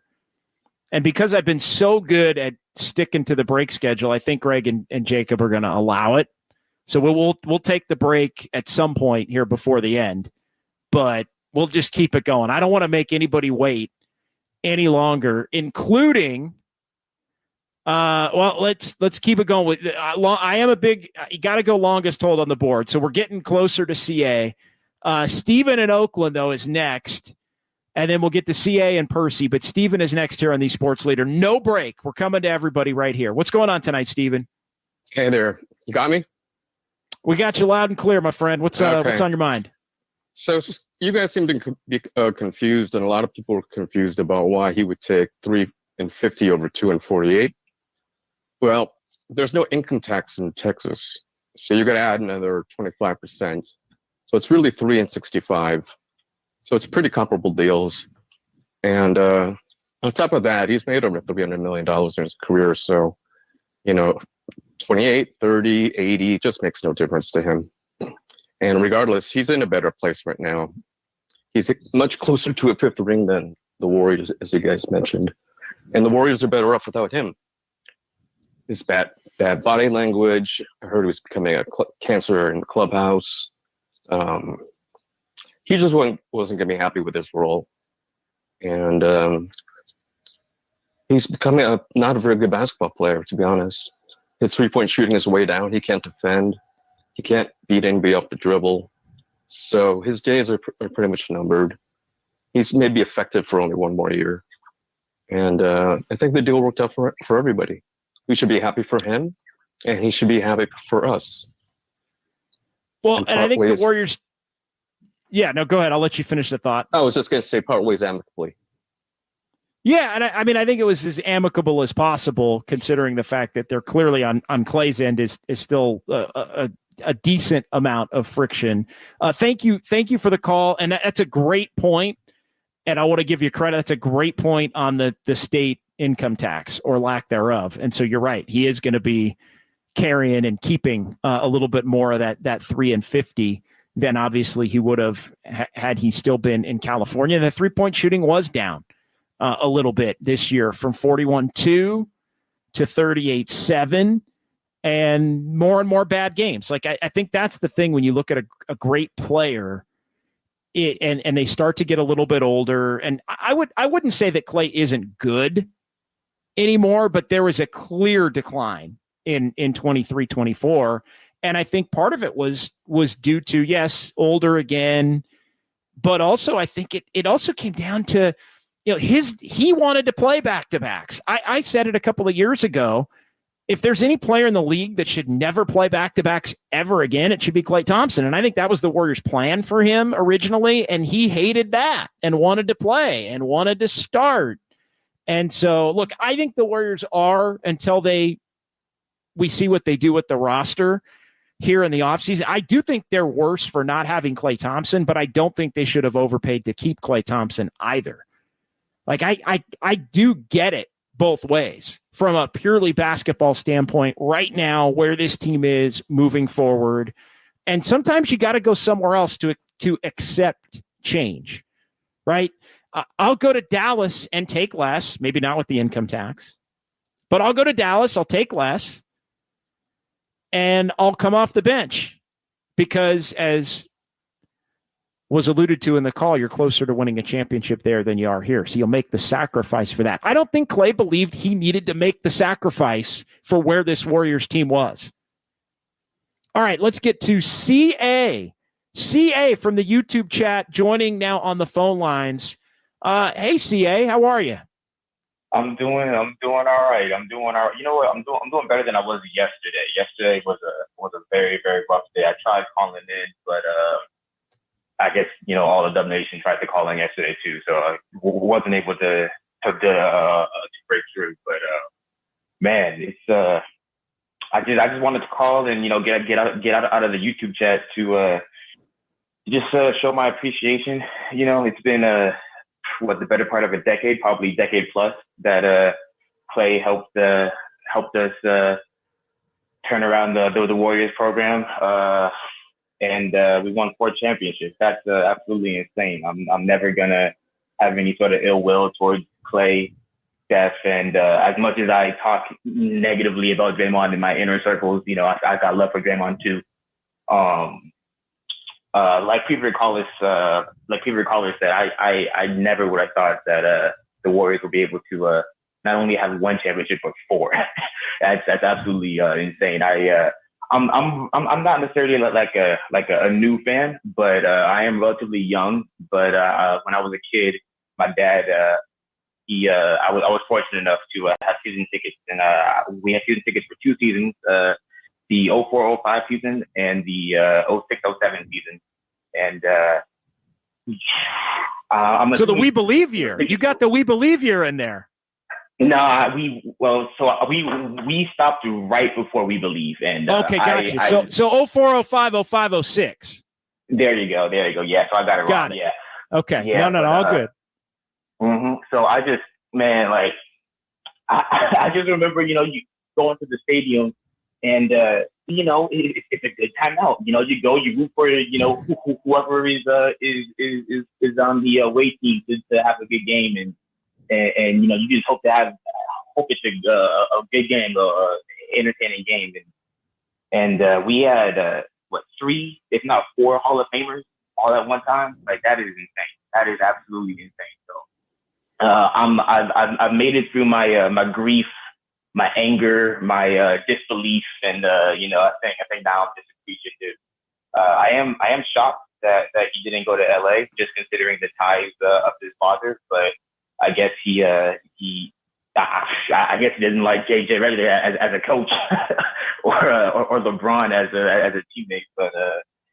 But I do kind of see it both ways. Kind of like how you were saying previously. I think the initial offer that the Warriors gave him, I think at the end of last season, I thought that was a fair offer. But after that report that came out today that said they wanted him to be a backup to Pods, right. If I'm being honest, like I'm not taking that if I'm Klay. Like, nothing against Pods, and sure, he took the backup role this season, and his numbers did increase, marginally as coming off the bench. But if I'm Klay Thompson, I'll help you win 4 rings.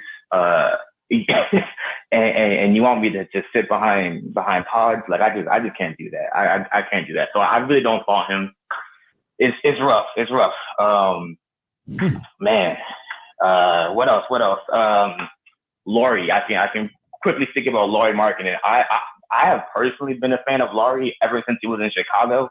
So I would love it if we could get him. It does feel a little, I can't say disingenuous, but it doesn't feel as right as it would have if Klay was still on this team. But I don't want to switch up because I've been a fan of Lauri ever since he was in Chicago. So, if we're able to bring him in, we bring him in. And, I guess we go from there. I'm trying to not be doom and gloom, but right. I'm not gonna lie to you. It's kind of hard sometimes because I kind of feel a little cheated. And what I mean by that is, we re-signed Draymond after a crazy season last season. We re-signed our head coach, to line up with Steph. So I'm thinking, okay, bet. Like, clearly, the idea of having 2 timelines just is not working. And so we're just gonna run it back. We're gonna go all in with the cord, despite the age, despite everyone getting older, despite everyone slightly declining, and then bam, bombshell, Klay, 3 years, $50 million or whatever it was to Dallas. So I feel kind of cheated in that regard. I'm not gonna lie. I don't think you're alone, CA. I don't think you're alone on that front. And everybody's trying to process it a different way. But, I do think, and you've said this, I mean, you also on a night like tonight have to appreciate the fact, because I'm looking right now at the 04-05 Warriors, and I'm looking at, and yeah, there was some Jay Rich, and there was some Petrus, and there was some Dale Davis.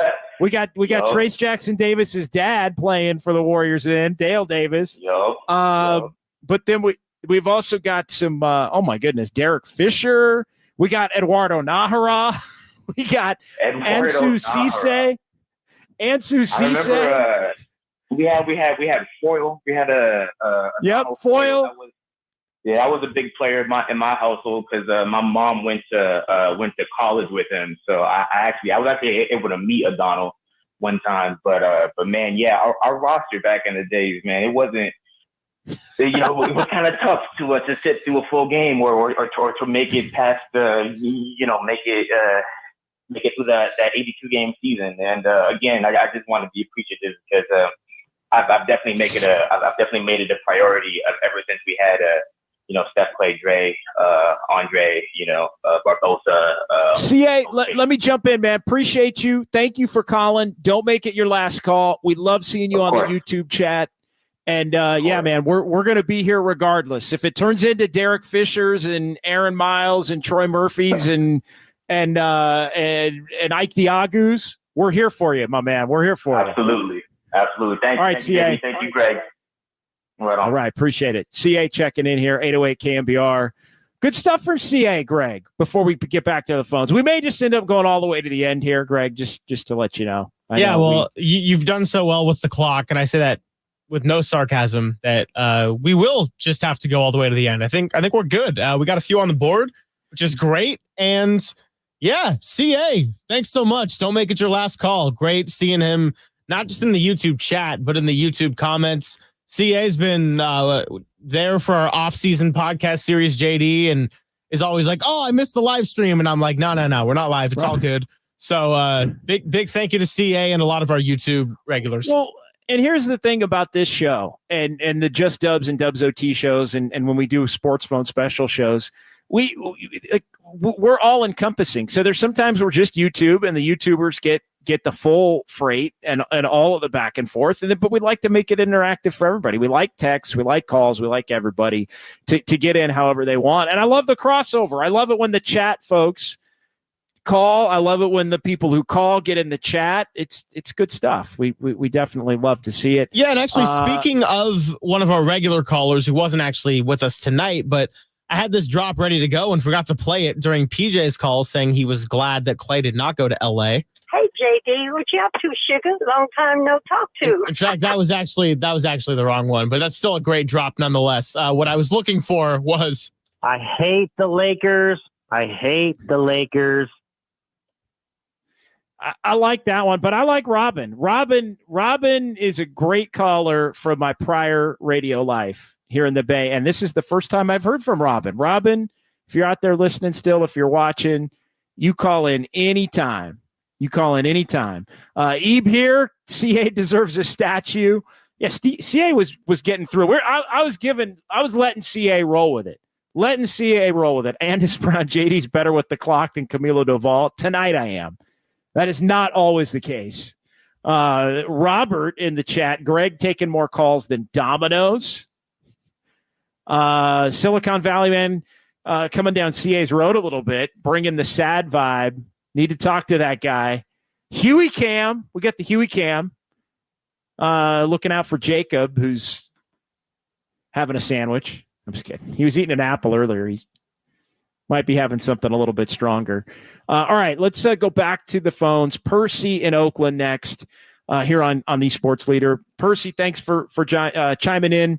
What do you got for us tonight? First thing, can you double check that Manute Bol was drafted by the Clippers and not the Washington Bullets? Yes, he was picked. I'm looking. Looking at several references. It says 85 was by the Washington Bullets. It said so. You know what? Well, you know what? And I'm digging this up again, and I personally I appreciate it because we want accuracy. It looks like he was drafted by both. It looks like he was drafted. So we're both right. And I knew he played for the Bullets. We're both right, and I guess I'm partially wrong here. He was drafted by the San Diego Clippers, 5th round in 1983, and then by the Bullets in the 2nd round in 1985, and then played for the Bullets in that 85. So he must have been drafted and didn't play, or the Clippers lost his rights. To college. And then he went back into the draft. So yes. So you are correct that the Bullets were in 85, the team that he ended up they were picked by and playing for. Him, right? Say that again? I said they were the team that actually drafted him, but they weren't the first team to draft him. Yeah, the Clippers were the first team to draft him. But he never played for him. He never signed for him. The Bullets, Washington Bullets, drafted him, and then he signed and played that year. And kind of crazy, averaged 5 blocks a game his rookie year. That's pretty crazy. That's before my time, Percy. That's before my time. I don't know if there's video of it, but I think he played also with Muggsy Bogues. So it's kind of crazy that you had the 5'2", 5'3" guy playing with the 7 foot. Yes, it was like the photo of Altuve and Aaron Judge when they were standing by second base together. I think there was a Sports Illustrated cover with them on. It was crazy. But That's yeah, good no, knowledge, you were Percy. trying to- yeah, no, I did roll through some of the references. Some of the 7-foot centers that have been like bust, or even the ones that were under. I guess I've gone through the years. I'm a little bit of age. I guess you can tell that. I mean, I met Mr. Smith, Mr. Smith on out in Chinatown when he was actually walking. I mean, it's crazy to see Warrior players walking Oakland's Chinatown in the day, and it's so crazy to see Larry Smith walking now. It's so cool. But yeah, Was he wearing his hard hat, Percy? Did he have his hard hat on? No. He was walking with some Chinese friends. It was really, really cool. Larry Smith was such a great guy. And so, but yeah, I mean, even before that, like, I guess Joe Barry Carroll will obviously be the unforgettable, or the trade we would like to forget. Yes. With Boston getting 2 Hall of Fame players. But, you know, I mean, but we've had the bust over the years. I was just telling you, I think it was Greg there, that there was obviously Chris Washburn from North Carolina State. I was actually working at Nations in Alameda, and he walks in. I still have the what is this? The bag that he signed. But man, that was one of the major busts over the years. But I think 2006 was the more recent year that we drafted 2 7-foot centers. Correct? In 2006. Yes, I believe I think it might have been 2 Europeans even. But yeah, there were two centers drafted in 2006. It was, or one of them was Costa Petrovic, and then there was Patrick O'Brien. Got it. So, yeah, Patrick O'Brien I've got here, and then Biedrins was already on the team. I'm looking. Did he end up coming on? Anyway, yeah, Oh, yeah. No, I'm looking. Yeah, Costa Petrovic from Croatia. Okay. So he never came over. No. Well, I mean, Right. I don't think he played 7 games, but that was it. Got it. Okay. Got it. Did you have something you wanted to say tonight, Percy, about Klay? I'm gonna miss the guy. I wish that he could have stayed, but you know, the reality is it's business. Basketball is a business, and just like the other caller said, I'm just glad he did the smart thing. If he had gone to the Lakers, they would have gone nowhere. And at least with Dallas, I think he got a shot at the title, and he won't start. But like I think you've been saying that all night, that he's likely not starting, but you know, he's gonna come off the bench, but he can still contribute to that team. But I love him to death. Captain Klay, fantastic. I love the guy, and we're gonna miss him. I'm sure he's gonna come back this way. He loves California anyway, so yeah. Yeah, he'll end up back. But, yeah, and yeah. Thanks, Percy. Have a great night. Yeah, I was just gonna say.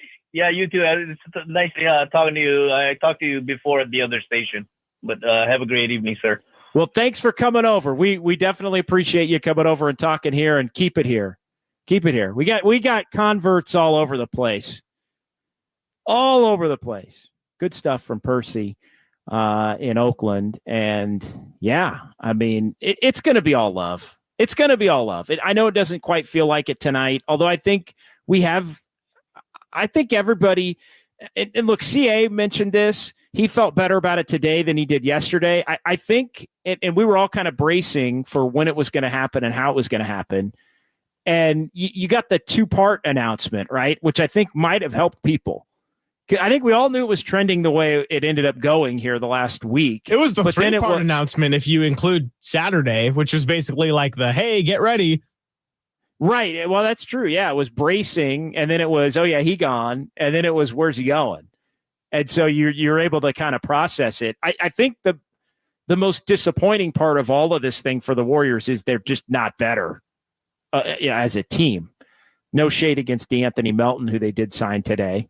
That's a nice pickup. That's the kind of pickup where if he's healthy, he's a pretty useful player. And I think that's kind of in some ways, that's sort of a buy low kind of a move to bring him in. And yeah, DeAnthony Melton is, I'm going to say he's 26 and will play the entire season next year at 26. He won't be 27 till the end of May. So I think that's, again, when he's healthy, he's a good player. Shoots the three, defends, keeps it moving. I mean, he's averaged, I want to say he's averaged some assists. Yeah, he's averaged about 3 assists a game too during his career. So a little undersized. He's kind of a combo guard, more than a straight 2, but he's a good player. He's a good player. And he's got a little bulk to him, 6'2", but 200 pounds. So he's sturdy. And I think he'll be a nice add, and he's somebody that's going to be looking to have a big year and show the league that he's healthy in an attempt to become a free agent and try and get a payday that he really hasn't been able to get yet because of the injury scenario there. So Kurt in South San Francisco is up next here on the Sports Leader. It is SportsPhone KNBR. Hey, Kurt, thanks for chiming in tonight. What do you got on Klay Thompson for us? Hey, great show. We're all gonna, we all love Klay. We're all gonna miss him. Bottom line, you keep on saying that we're not going to be better without him. I think we are going to be. I think we played the young guys this year more and more, and as we did that, we won more games. I mean, we were the 10th seed and we went from the 6th seed, but we won a few more games this year because we were playing the young guys. And do you really want an unhappy Klay coming off the bench, sulking? Do you want to remember that? Or do we want to remember the great times, let the young guys develop? I think they're going to be fine. Pods and Jackson Davis and Kuminga and Moody are all going to get more minutes. I think we're going to be fine. And Chris Paul gone, that's even better. I think we're going to surprise some people. I think we're going to be as good, maybe a little bit better than last year, younger. And I'm going to miss Klay. I'm glad he got the contract. Good for him. We'll see him back here in 4 years, back on his boat. Yeah, no, thanks, Kurt. Look, I don't think they're better right now. Can they get to a point where they're better? Yes, it depends on what they do. I don't think getting nothing for Chris Paul and being unable to get Paul George and Klay goes away. I agreed with the sentiment that Klay shouldn't have been a major priority for the Warriors. And I think that they read the market correctly, as I've said here a couple of times. I don't think they're a better team right now. I think it's foolish to think that. Can they get there? Maybe. But I think that still all hinges on finding a number 2 and allowing the young players to continue to develop, not in the background, but without the pressure of having to be carriers, right? I don't see, hey, it's Stephen Kuminga and Pods. Like that's your 1, 2, 3. Like that's kind of what it is right now. And maybe Wiggins gets back to his old form, or maybe they trade Wiggins, which I still think they're looking to do, to be perfectly honest. So we'll see what they ultimately can come up with, but under no circumstances do I think they're better. I would not, and we spent such a decent chunk of the show on Klay and everything. We really didn't get into some of the other stuff that was planned, and that's okay. But this LaVine thing, like I do not understand why everybody is so upset that it's the Wiggins is addition by subtraction crowd.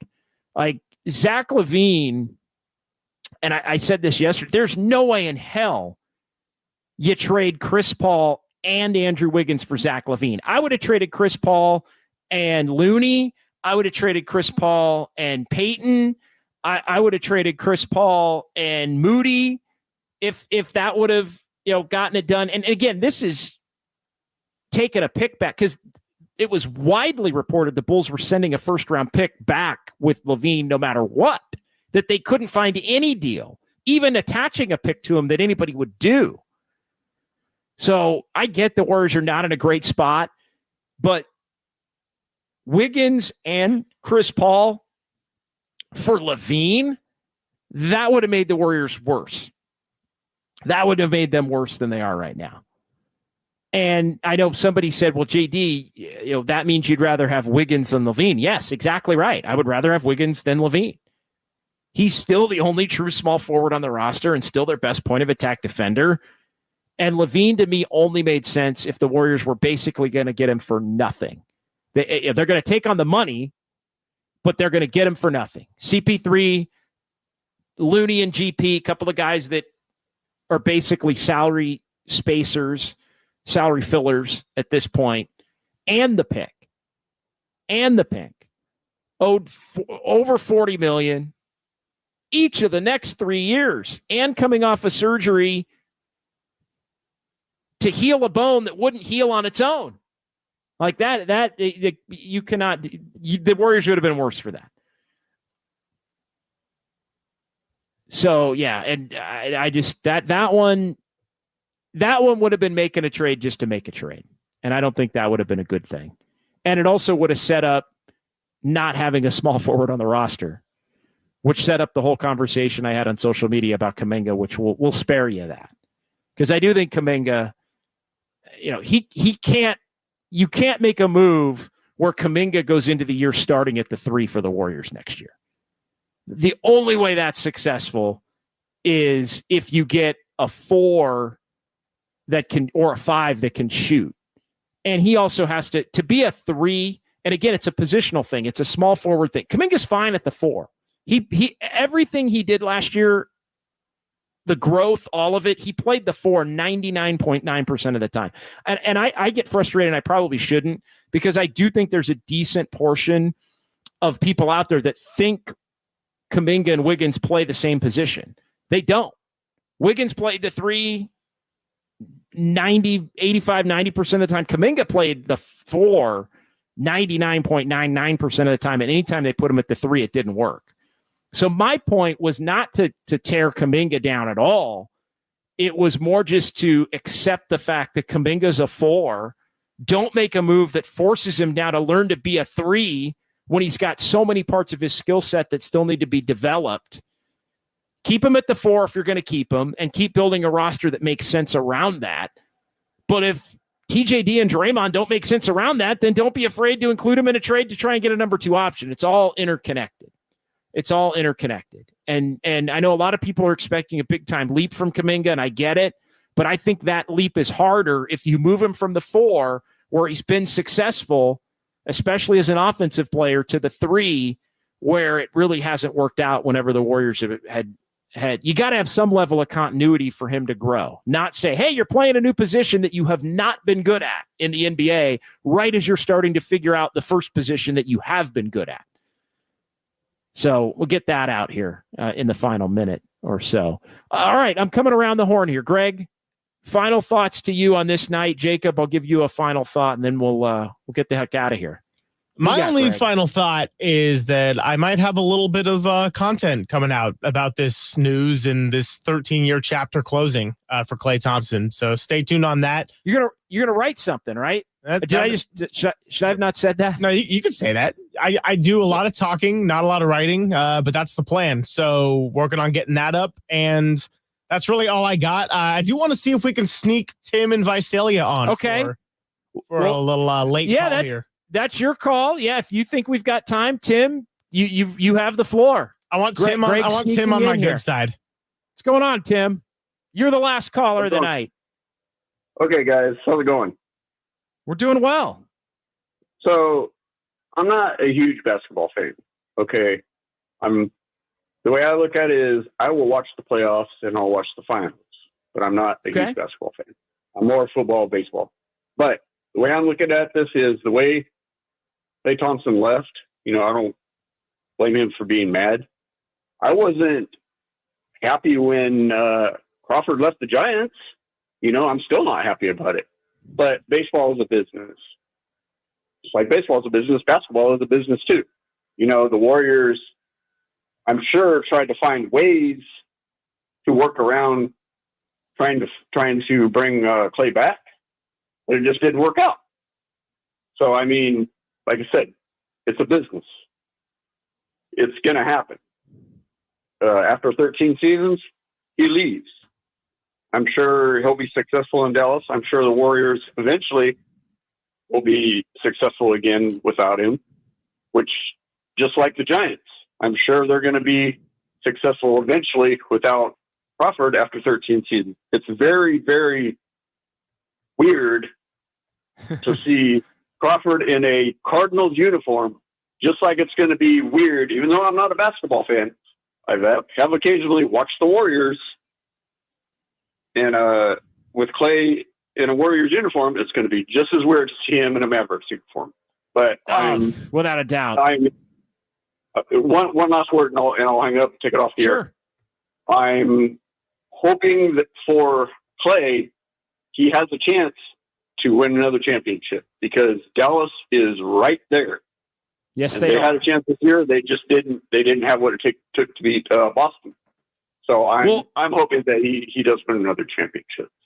Thanks, guys. Tim. No, great call, and that's the final call. Jacob, I want to come to you. What do you got? What do you got for us? And then I got one quick one.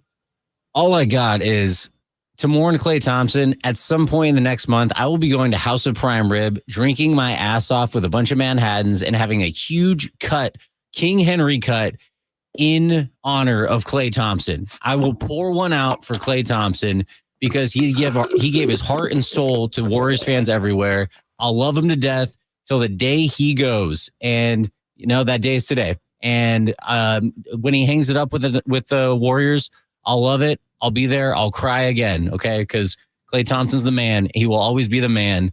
And he's sailing off to greener pastures because that's his right.